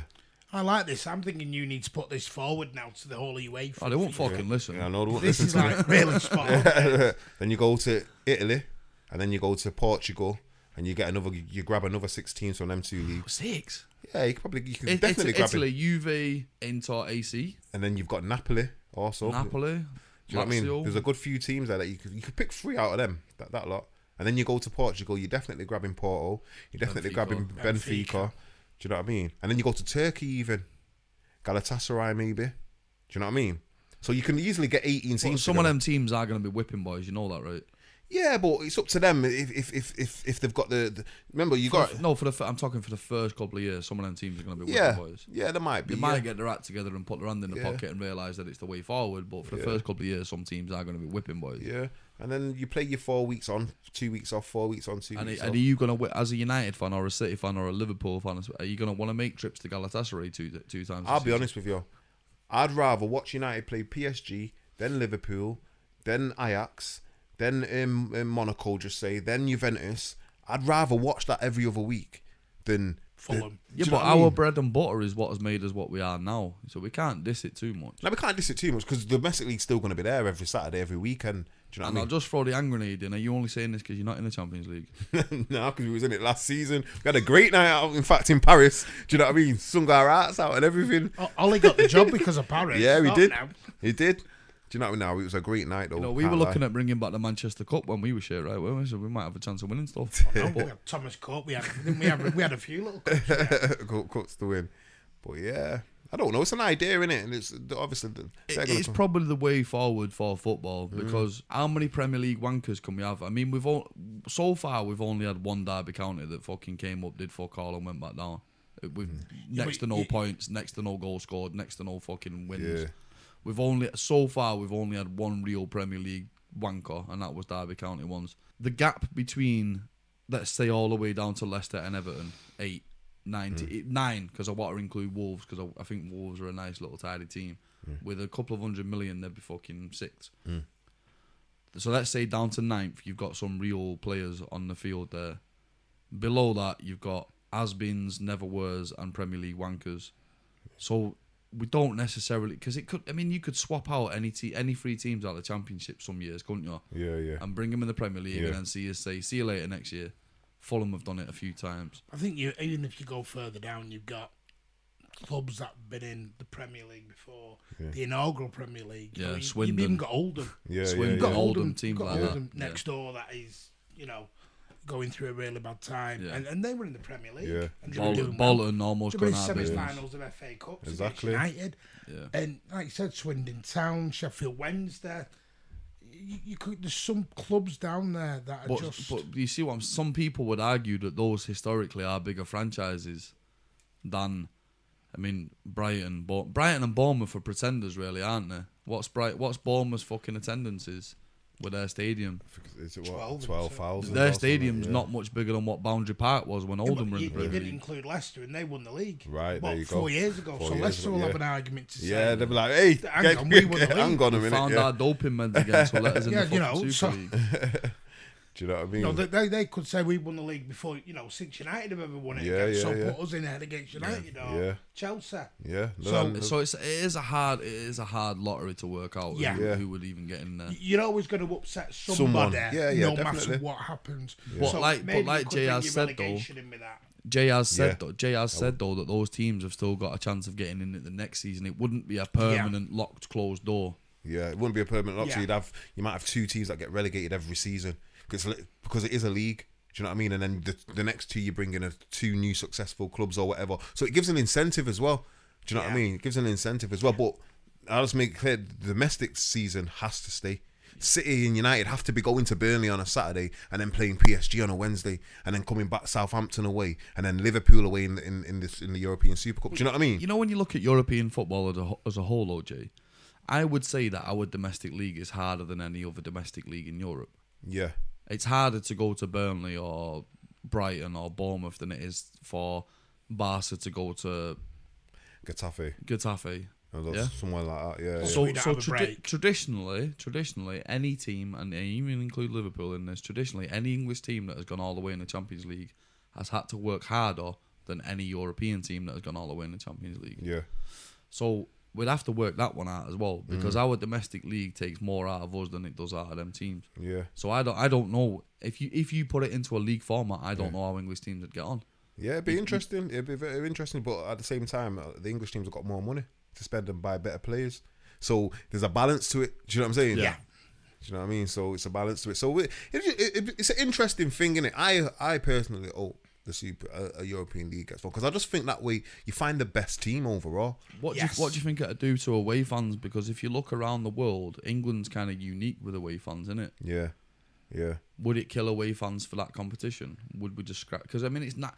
Look, when City first got in Europe, we were all looking forward to what fucking third world country we were going to play Europa League football, weren't we?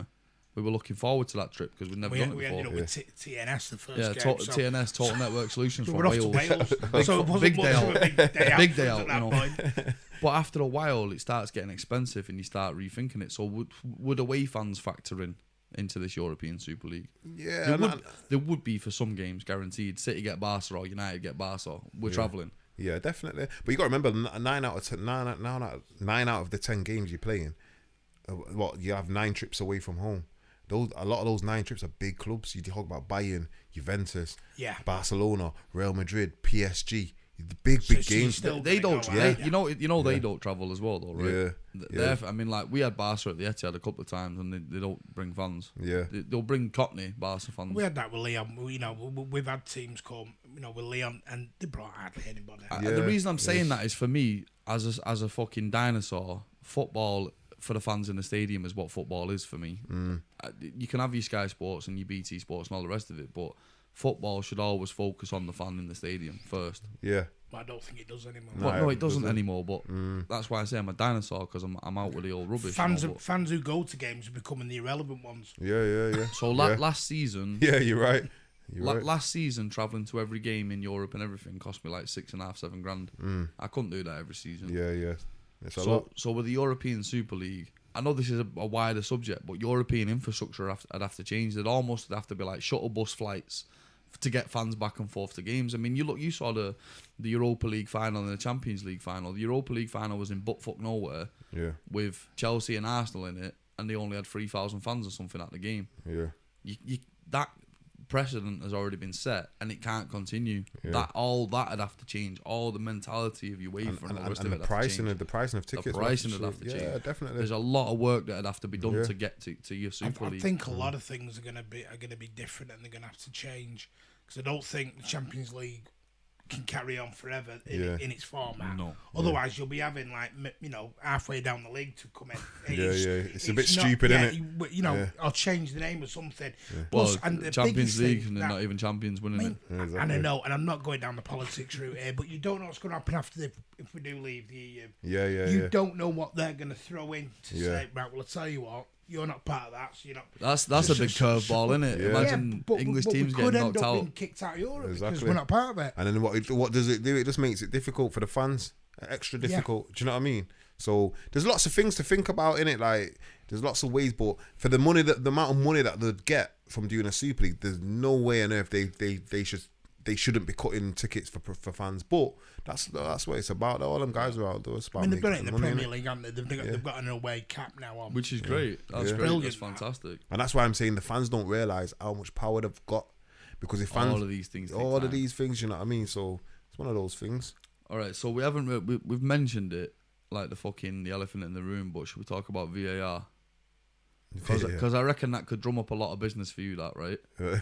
For your voiceovers and your commentaries and stuff like that. Do you know, I've had a few people. I bet you love a bit of controversy, maybe. Yeah, it's always good. Obviously, if I see a good passage of play, I'm just gonna commentate on it. Do you know what I mean? Give my opinion on it, type of thing. And I've seen a good few. Obviously, at the moment, I'm just doing United and City mainly.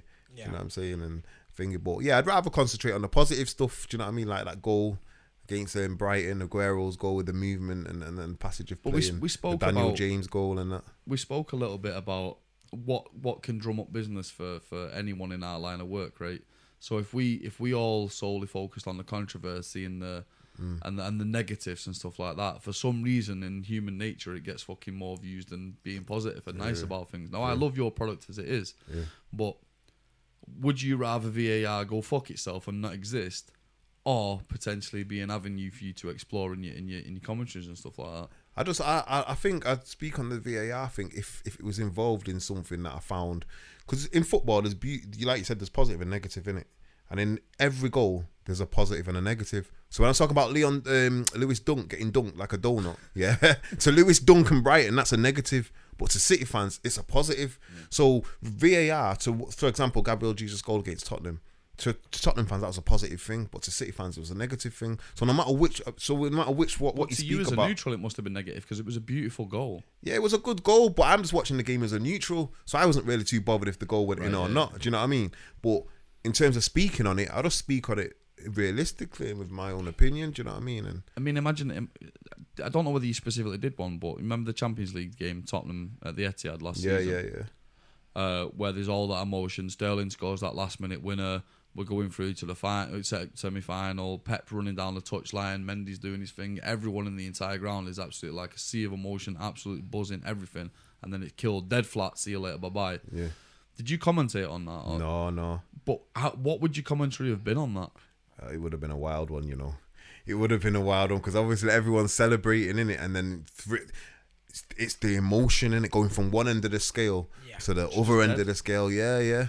Do you know what I mean? And it's one of those things, isn't it? Like I said, someone's going to be happy and someone's going to be sad, whichever way you look at it. But as the punditry or the commentator, it's a neutral point you're standing from in it, and you're looking at it for what it is. Even though it's not your team, do you feel the emotions as well when you're doing it? Do you know what it is? I feel emotion for the football. Of course. So when I saw Mahrez control it, back heel, back to Kevin De Bruyne, across the face of goal, dummy, Aguero, right foot, Lewis dunks on the floor, back of the net. That excites me as a fan.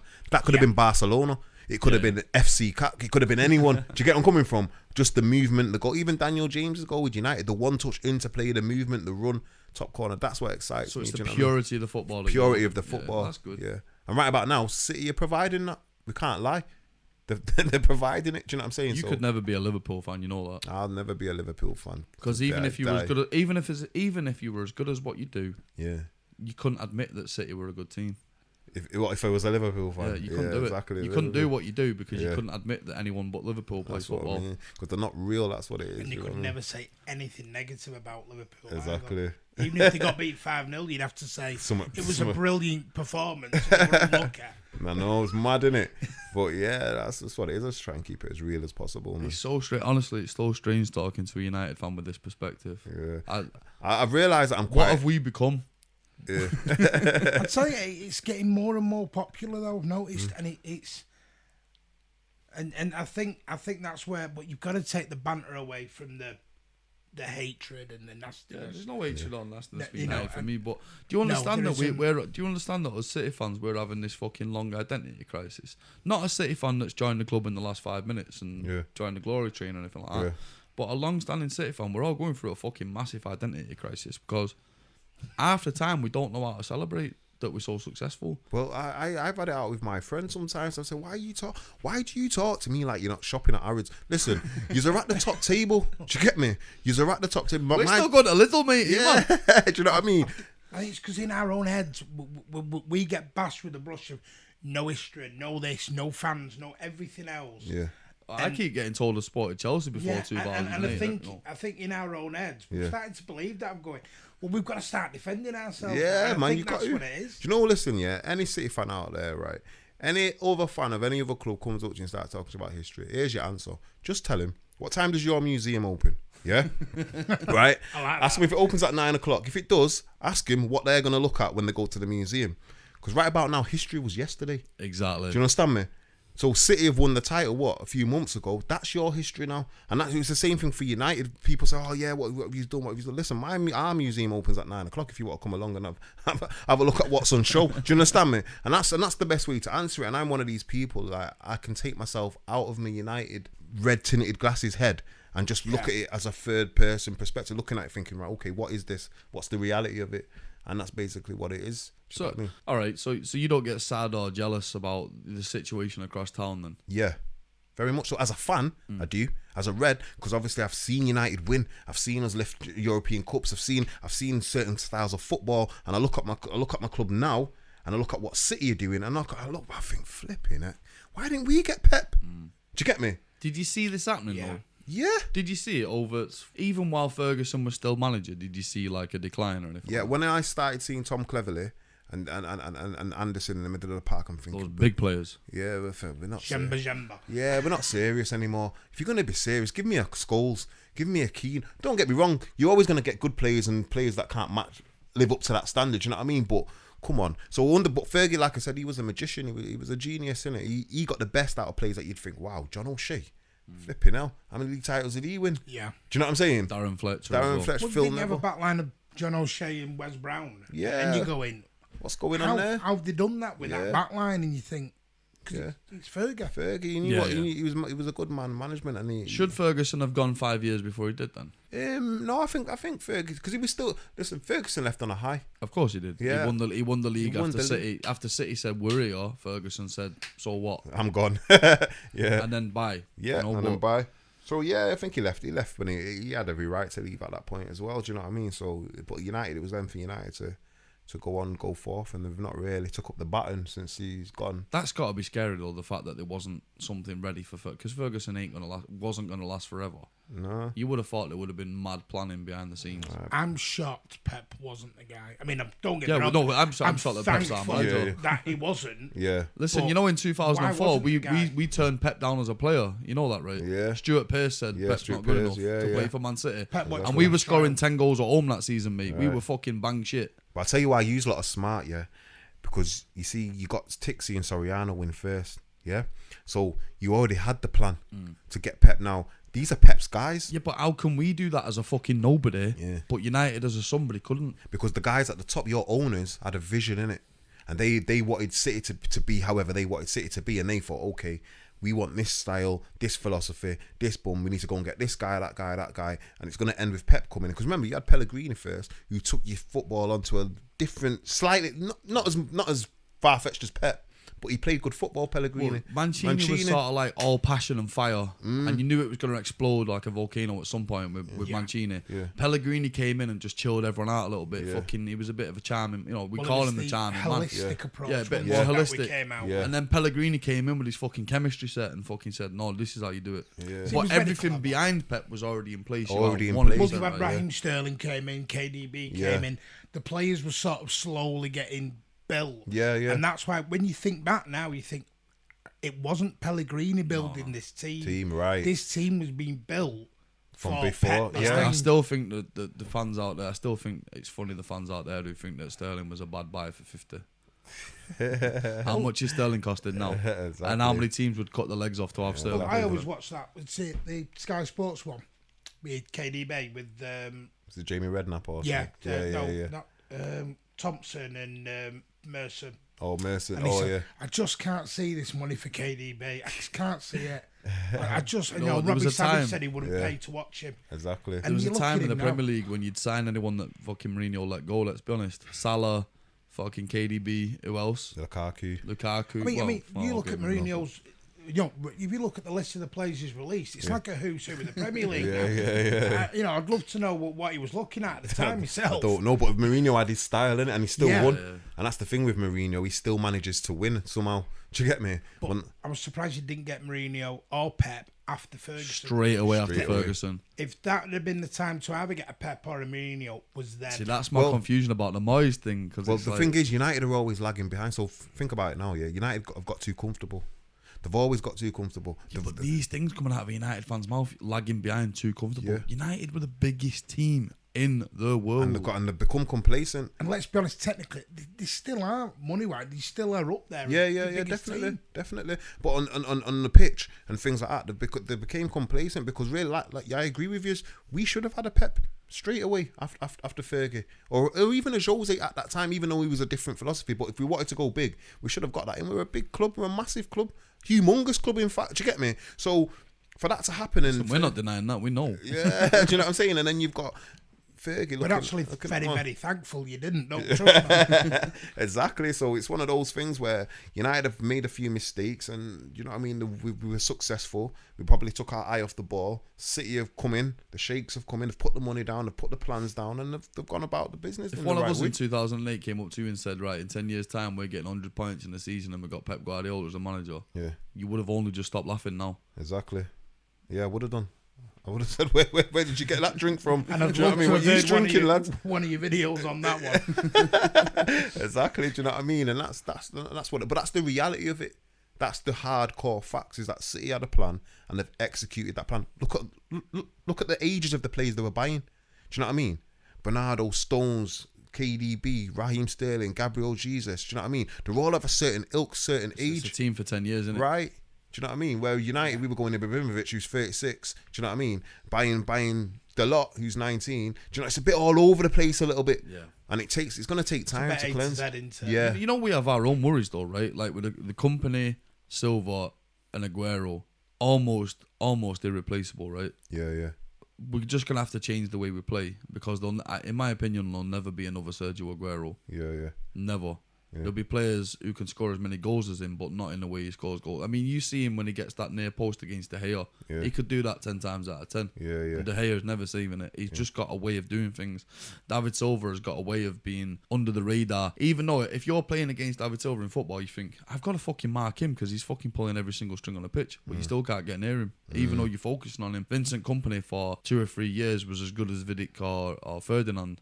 As a centre half, he was fucking world class and a leader. Now, Company's gone, bye bye. We've lost that presence in our changing room. David Silva said at the end of this season he's hanging up his boots. We might have a Bernardo to step into that. We might have a Phil Foden to step in that. But are they going to be David Silva? Aguero's leaving. Yeah, Aguero's leaving eventually, right? A year from now, 2 years from now, 3 years from now. He's 31 now. Yeah. So let's say he leaves when he's 34. You've got Gabby Jesus as a replacement for that. But you're going to need a backup to Gabby Jesus or a different style again. We have got our own long-term worries. Yeah. But I'm glad we've got the worries we've got and you've got the worries you've got. Yeah, but and the key's pre-planning. Because look at Foden and David Silva, for example. Foden's been around the first team for the last 2 seasons or so. yeah, Do you know what I mean? 2-3 seasons. So he's picked up, he's learning, he's got getting to put in against Tottenham and a bit of responsibility, then taken out again. Do you get me? And gets the goal against Tottenham. Right. He scored more goals than Lingard last season. That's reality. That's the reality of it. And he's played, and Lingard's starting a hell of a lot more games than Foden. Yeah. But what's City done? The planning. And so Pep already knows if David Silva got injured now, for example, yeah, Foden, he's already put a little bit of trust in and can step in. Bernardo Silva can step in. Do you know what I'm saying? And that's part of that. It's testament to them. Do you know what I mean? Like having a plan. It's always better when you have a plan in it. What would Foden do at United, by the way? Foden would play for us straight away. He'd be in the team tomorrow. He would. Do you know what I mean? You look at our midfield. What's there? If Pogba's not performing, who's performing? Who's providing a key pass? There's nothing going on. Do you know what I mean? McTominay, sideways. Don't get me wrong, he grafts, he works hard, but you're playing for Man United. You can't just graft and work hard. Give me something. Get the fans off the seat somehow. Do you know what I mean? And then you've got what? Fred. We don't know what he can do in the Prem yet. Do you know what I mean? The fact he's even called Fred and from Brazil is an argument in itself. Do you get me? So there you go. And then you've got Matic. What, 30 odd? His legs are going. It's Premier League. You need fast guys. You need guys with legs in there. Matic was the player 4 years ago. Yeah, 5 he was. Years ago. Do you know what I mean? Behind the time. So you look at the whole midfield setup. Pogba's the only one creative force we've got. Yeah. How's that been able to happen at a big club like Man United? Then when you look down the road, City have got 5 or 6 in the middle of the park. Yeah. Do you know what I mean? Our midfield's good for a decade. Right. Which is nuts. So United, and so it's no surprise to me. It's no surprise to me that. I mean, another thing, I don't know if you noticed, but our left back currently is a guy called Alexander Zinchenko. Have you seen him play for the Ukraine? Yeah, it's a number 10. He's like fucking Messi for Ukraine, but he's left back right now. Left back, yeah, is a number 10. I've got to say, Jay's giving me more confidence than I had in myself about my own team now. I'm thinking. But that's what I'm trying to get at, though. We're fucked in the head. We don't know how to appreciate it. Thank you very much for that. Yeah, no, I'm just keeping it real with you 100 every single time because there's no point lying. If we're going to talk about football, let's just keep it to the facts and keep it honest. Exactly. Do you know what I'm saying? Totally, yeah. But yeah, so I mean, like we've got players like Zinchenko playing at left back. Yeah. That guy could get unleashed in any other Premier League midfield, in my opinion. Yeah. And be a fucking a quality player. Yeah. But he's playing left back for us. Exactly. And when Mendy does get back, he'll be only on the bench. Well, lucky you had when you won the Centurion season. Was it Delph playing left back? Fabian Delph. Yeah. That's testament to Pep. Do you know what I mean? Testament to Delph as well. Let's not disrespect exactly. Delph. Delph did a good job. And he's actually been a diamond for Everton. Now he's gone to Everton. Yeah, remarkable. Absolutely remarkable. He had his fucking brain farts, don't get me wrong, the red cards and shit like that. But Delph was a quality player. Yeah, he did. But like you say, Pep said, right, Delph, this is what you are now. Bang, do it. Yeah, do it. This is what you're going to do. I don't know any other manager that can do that. Right, and that's why Pep's an icon across football in general, not just at City. Everyone calls him a fraud. Yeah, but because you know why they call him a fraud? Because they're hating and they're jealous. Because every other club in this country would wish they had Pep Guardiola at their football club, and if they didn't, they're lying. Because it's all about the beautiful game. Now, if we think about it, if we're really honest now, yeah, if one manager in football has come close to what the perfect football should look like in your head, to me, Pep Guardiola, if it's come closest to creating teams that play the perfect football. Do you know what I mean? There's managers that have had good football teams, play good football, but in terms of longevity and winning at the same time with it, Pep's the guy in it. Like I would have loved him at United. I would have absolutely loved him at United because I've seen what he could do at Barca. But does that worry you then, the fact that in probably around 2000, because Pep was probably earmarked to be City manager for the 16-17 season, that decision was probably made, 4 years before that? 5 years? So we're saying, you're going to do this at Bayern, you're going to go on your little sabbatical, and then you'll fall in line at City. We're setting all this shit up for you in around about 2011, 2012 with Tiki and all those other people behind the scenes. We're getting ready for you, Pep, 5 years before Pep even fucking takes the job at City, right? Officially. Yeah. Why didn't that exist at United? They're the same questions I'd be asking. I'd be in them corridors asking what's gone on here. Do you know what I mean? One of your greatest managers of all time is going to leave, and your succession plan's David Moyes, who's not won a dime at Everton. Now I'm one of these. Were people too scared to say no to Fergie? Probably had too much power in there. Well, apparently wasn't he Mr. Manchester United? He ran everything, didn't he? Yeah. But that's what happens when you get complacent, because he's won so much and he's part of the fabric, and he built the club up the way he's built the club up in his era. You think, oh, right, Fergie. Fergie made mistakes as well. Yeah. He bought Jemba. He bought Kleberson. He makes mistakes. Do you know what I mean? So it wasn't a given that he was going to be the guy to go out there and get the perfect guy for Man United. It wasn't a given. And they should have planned it. And because they didn't plan it, they failed. And as a United fan, that I can see the erosion of what's happened, and it's a bit. Do you know what I mean? Because you're looking down the road and you're looking at City, thinking, bloody hell, they look at the football they're playing. I don't expect, when City come to United, I expect City to have the ball. Do you understand me? I know, yeah. Well, yeah. I mean, look how this is a weird thing for you, yeah. We played Brighton the other week, yeah, and we had 53% possession or something like that. Yeah, that's the lowest possession we've had in fucking years, and we were all like, the fuck's going wrong here? Yeah. We're used to have a 70-80% possession. Right. Yeah, but we actually won 4-0, and we were coming out when Edison pulled off some great saves there. And we're thinking, Gino, if that was a Liverpool, we'd have got beat then. Yeah, you know, and that's how it sort of changed a bit. Yeah. We were worried because our possession stat was down. There you go. Times have changed, man. Times have changed. But how long do you think Pep's going to be here for, though? 3. Another 3. I've got another 3. I think this will be the longest he'll ever be at a club. Yeah. Because I think he's settled, and he said he's never been as happy. 3, but with the asterisk of, I think he needs a challenge. He needs a United to come back. He needs a Chelsea to come back. He needs more than just Liverpool. Because I actually think that you can rate Klopp in whatever way you want, but I think Klopp's just like Mancini. He's all fire. He's fire and passion. I don't know whether there's a long-term plan there. And I think he does. Do you see players coming through at Liverpool that'll replace Salah and Mane and Firmino?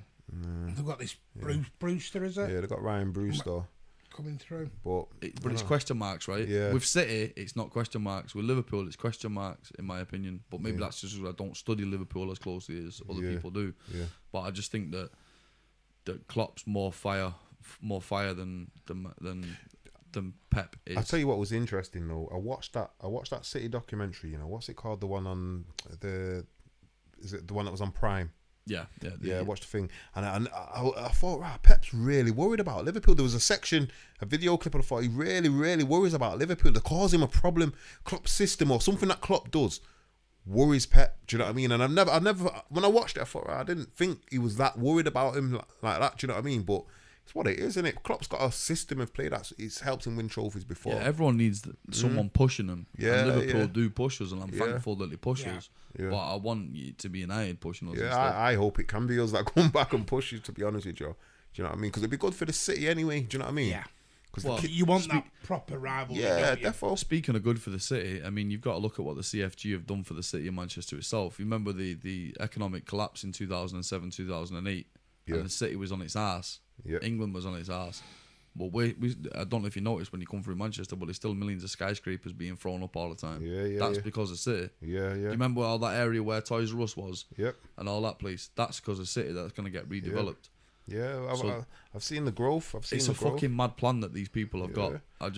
And that's the thing. That's why it makes me laugh when they say they're going to get bored and leave in the next 2, 3, 4 years. People who do the stuff they've done to our City don't get bored and leave. They're here for the long term. And that kind of worries me a bit about United. I mean, I know it was only... Look, Manchester's full of rain. It gets rainy. But like you see that footage coming out where it's like fucking rain dripping down at Old Trafford, and it's like, the roof and all that. And it was just like, it was a symbol of the sign of the times for Man United a little bit. Yeah. Even though at the end of the day, it's a fucking little bit of rain and it's Manchester. It happens. Yeah. In the South Stand, we get wet. Yeah. When the rain comes in at a certain angle. That shit just happens. So the reality of it was, it wasn't very much. But it was sort of like, look at United, this old giant that's now getting covered in moss and fucking being mothballed and forgotten a little bit. Yeah. United need to come back. Yeah, really need to fucking come back. Yeah, need to, and it needs to be sooner rather than later. But we know, as we all know, in it, like it takes a bit of time. But what they've done with the CFG and what City have done, like with the building the colleges and even the mini stadium and that, do you know what I mean? Like there was nothing stopping United doing that. Exactly. I've made this point loads of times. Why you know, what is it, make hay when the grass is green or fucking sunshining or whatever the fuck it was? Why United weren't doing all this shit in the 90s? Right. When they absolutely could have done and nobody would have said no to them. Right. Because they went and built an hotel. All that wasteland that Manchester was. Exactly. They went and built an hotel next to it instead. So, well, that's the thing, though. This is what I kept saying about this. Even the matchday entertainment. When I've been to City Square, and I thought, oh, this is all right. This is still, I like what they've done. The Metrolink stuff. They're trying it. Do you know what I mean? But this is what I meant by earlier on when I say United, they're a bit lagging behind, innit? Do you know what I mean? Even the social media thing. When I used to go on United's website and that, it seemed it's a bit stale at one point. They've pepped it up now, but it was after City came along and done what they did with Inside City and rare. So United is playing. Look at things like YouTube. City YouTube's the biggest football team. YouTube is it? It's got nearly 2 million subscribers and whatever. Yeah. But City were the first to do that shit. Well, that's what even before Pep or before Mancini or Pellegrini or anything like that shit. Yeah. City were doing that from day one. hey, but the funny thing is, it's only been the last 2 years since we had a .com. Yeah. We used to be a .co.uk. .co.uk. Right. Now Never we're a a global .com. brand. Right. Now with this, we've become global brand. .com. Yeah. And don't get me wrong, there's still things they need to improve. Do you know, as YouTube is one of our biggest things that we get whenever we make a video. Like I do my pre-match prediction videos where I talk about, here's the team I think Pep will play, and here's what I think the score will be for the City game, and here's how I think the opposition will come at us and stuff like that. Like a little bit of a tactical breakdown. And every time I don't put Mahrez in the team, I get like fucking hate. Why no Mahrez? Why no Mahrez? Why no Mahrez? Yeah. And you've got to realise now that I'm not just talking to Mancunians or yeah. Mancunian City fans or expat City fans or whatever. I'm actually talking to Algerian boys who are pissed off that I haven't put their boy in the starting 11. Yeah, it's right. It's a world thing now. The internet, innit, takes you to all places you didn't think it could go.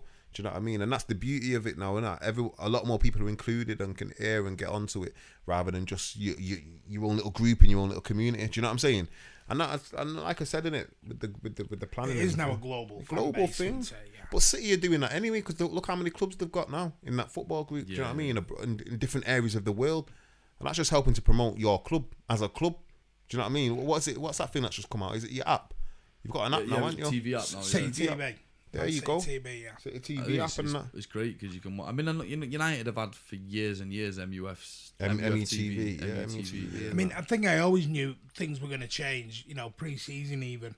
Pre-season used to go like to play Barrett, Oldham, then go up to Scotland. Yeah. And now we're going to Asia and America, and you think, well, our biggest as City fans, totally, our biggest gripes in 2019 as City fans are the transport's a bit shit getting to the stadium. Yeah. When we was in Moss Side, it was, will my car get nicked while I'm in the match? shit leaving it. A pint deal is fucking £8. That's a bit of a rip off, innit? And we didn't have our usual 70% possession. Yeah, that's our top 3 complaints now as City fans. It's mad, isn't it? Yeah, I mean, people have said, doing rant video. There's nothing to rant about. we can't rant. Yeah, you and can't. It's, I like you said, we're getting upset when we're not at 70% possession. Right. There's nothing to rant about. You can't rant about nothing. All you can do is sit back, enjoy the ride with your drink and your refreshment, and just enjoy it. Enjoy it, exactly. Enjoy it. We're still learning how to. How many enjoy times it. have you been Wembley in the last 12 months? Me second home, mate. Well, there you go. I went 4 or 5 times last season. Tottenham when they were still playing there in the league. Yeah.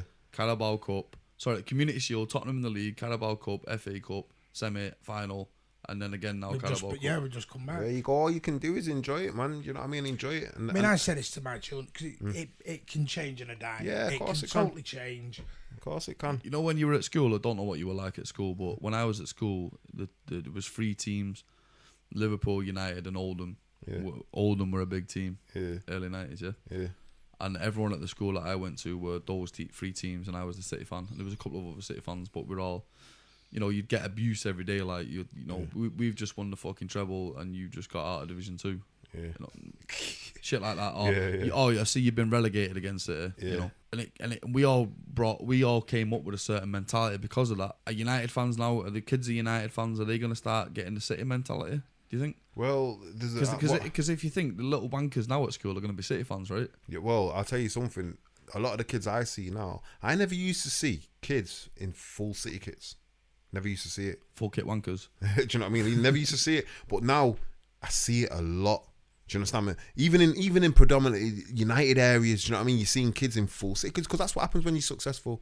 It's why United fans have a lot of fans all over the world, because when they're successful, kids gravitate to winning and being successful. So yeah, a lot of the kids growing up now will be looking at City thinking, yeah, well, I'll be a City fan. Do you know what I mean? They'll be choosing, and that's a difficult thing that United, in a way, United are in a difficult position right about now, because you've got on the other side of the City doing well. They're not doing so well. The kids that they're trying to get to come to the stadium or get in through the doors or to become Man United fans are now looking over there thinking, nah, well, there's a choice on here. There's a choice here now. I like Rooney, but bloody hell, Aguero and City are at Wembley every 2 weeks. You know what I'm saying? Yeah. So there's a choice, and it's good for the City, innit? It's good. Do you know what I mean? But it's one of them things, innit? Like, I mean, don't get me wrong. I mean, I'm not one of these City fans. I know where United are world standing, and you notice that when you go abroad. Came back off holiday and my lad wanted a City shirt. Yeah. Went into a shop, couldn't get one. I could get United, I could get Liverpool, I could even get Arsenal. Could not get City. This was in Spain, Pep's homeland. It'll come.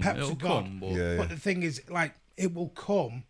But it will come probably when we're a lot older. Because it's gonna take that time and that build to come. Listen, when I was a kid, like the only time I could see City being a good team when I was a kid was on a video of Bell, Lee and Summerby from the 60s and 70s on a videotape. Yeah, man. But we're United fans now. Even if you're a young dad or something with a lad or a daughter that you want to take to Old Trafford, you're only rewinding 5 years. Yeah, we still got recent successes, isn't it? Do you know what I mean? To a certain extent, like you said, you're right. It's gonna take. It's a time thing.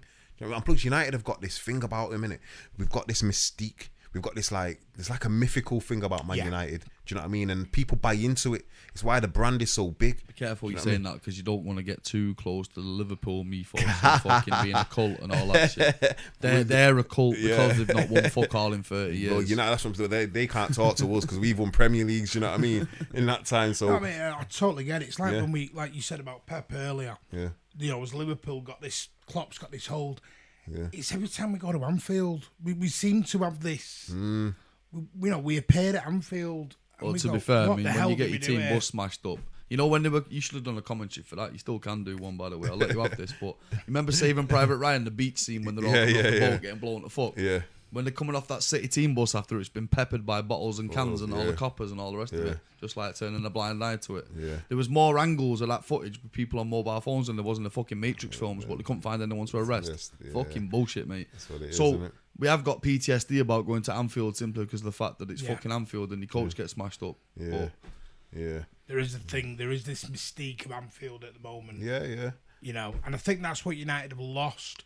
Used to go to Old Trafford, and you used to look at the date and you think, God, I just want to get that out of the way. Yeah, you knew you were going to lose. Get it at out Old Trafford. The way. We were if City ever won at Old Trafford during my first 20 odd years of watching City, it was because United had fucked up and City had just got fluky as fuck. Yeah. It wasn't because of skill. Yeah, maybe a bit of will, but not skill. Not skill. We never beat you because of skill back then.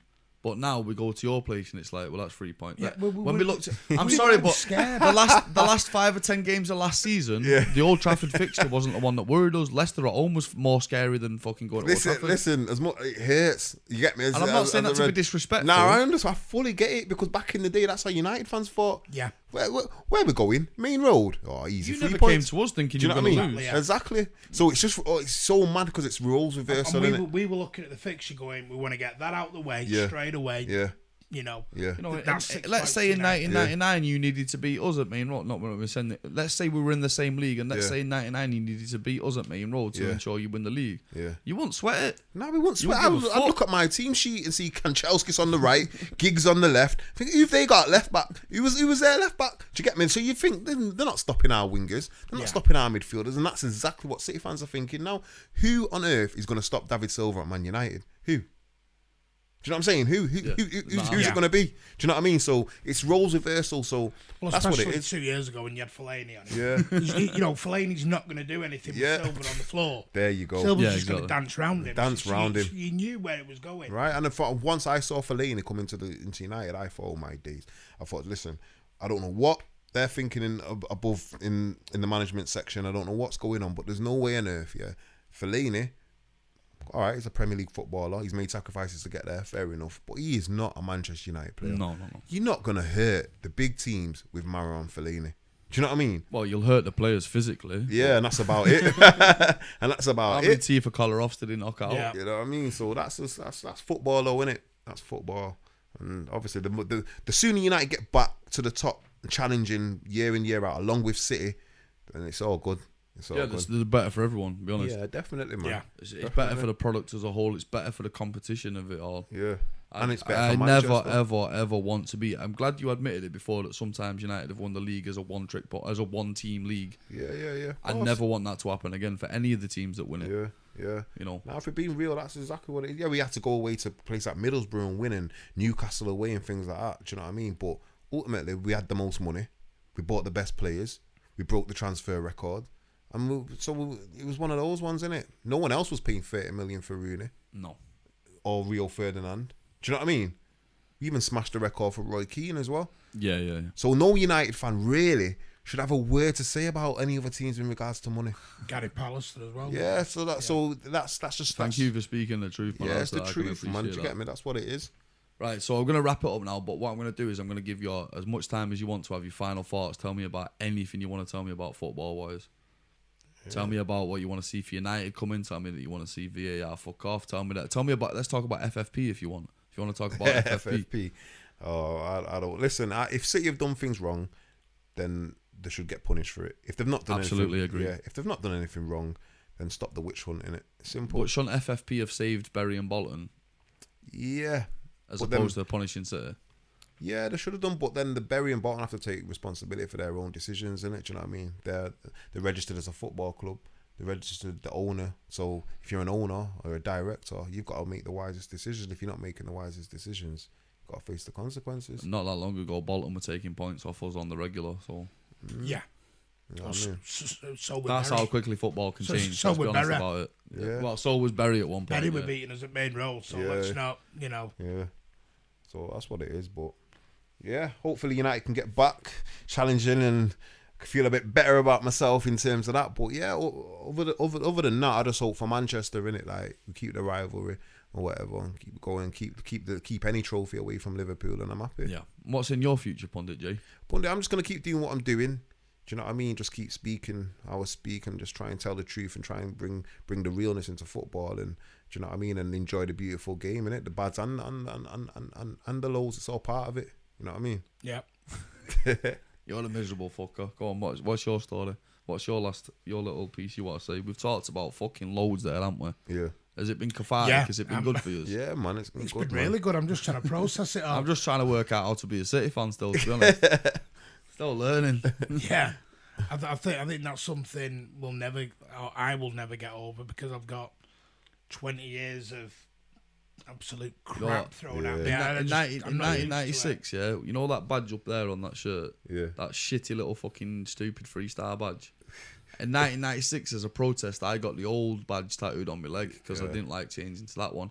And then a year later in my wardrobe, I got a shirt with City Till I Die written on the back of it. Oh, okay. I was like, you know, I am City. Yeah. Fuck you all. You know, I can't be anything other than City. Yeah. But the City I was hoping to die alongside was this fucking shitty, shitty little team that never do anything. Yeah. Or had done shit in the past. We're a big fan base, local fan base. You can't argue Mancunian fan base. There's a big City, big for both teams. But City have always had a hardcore fan base of a lot of people. Yeah. Now we're becoming a global entity. Now we're winning fucking trophies on the regular. Yeah. It's a scary proposition, and it's something we've got to get used to. Yeah. We really have got to get used to it. And I'm sure that would have happened as well in around 92 with United. Yeah, definitely. Do you know what I mean? Because we went through our bad spell, obviously, and Fergie came along, changed it all for us, and he's just like, wow, boom, this is what it is. And then you become more confident with it, do you know what I mean? And then the expectations are there.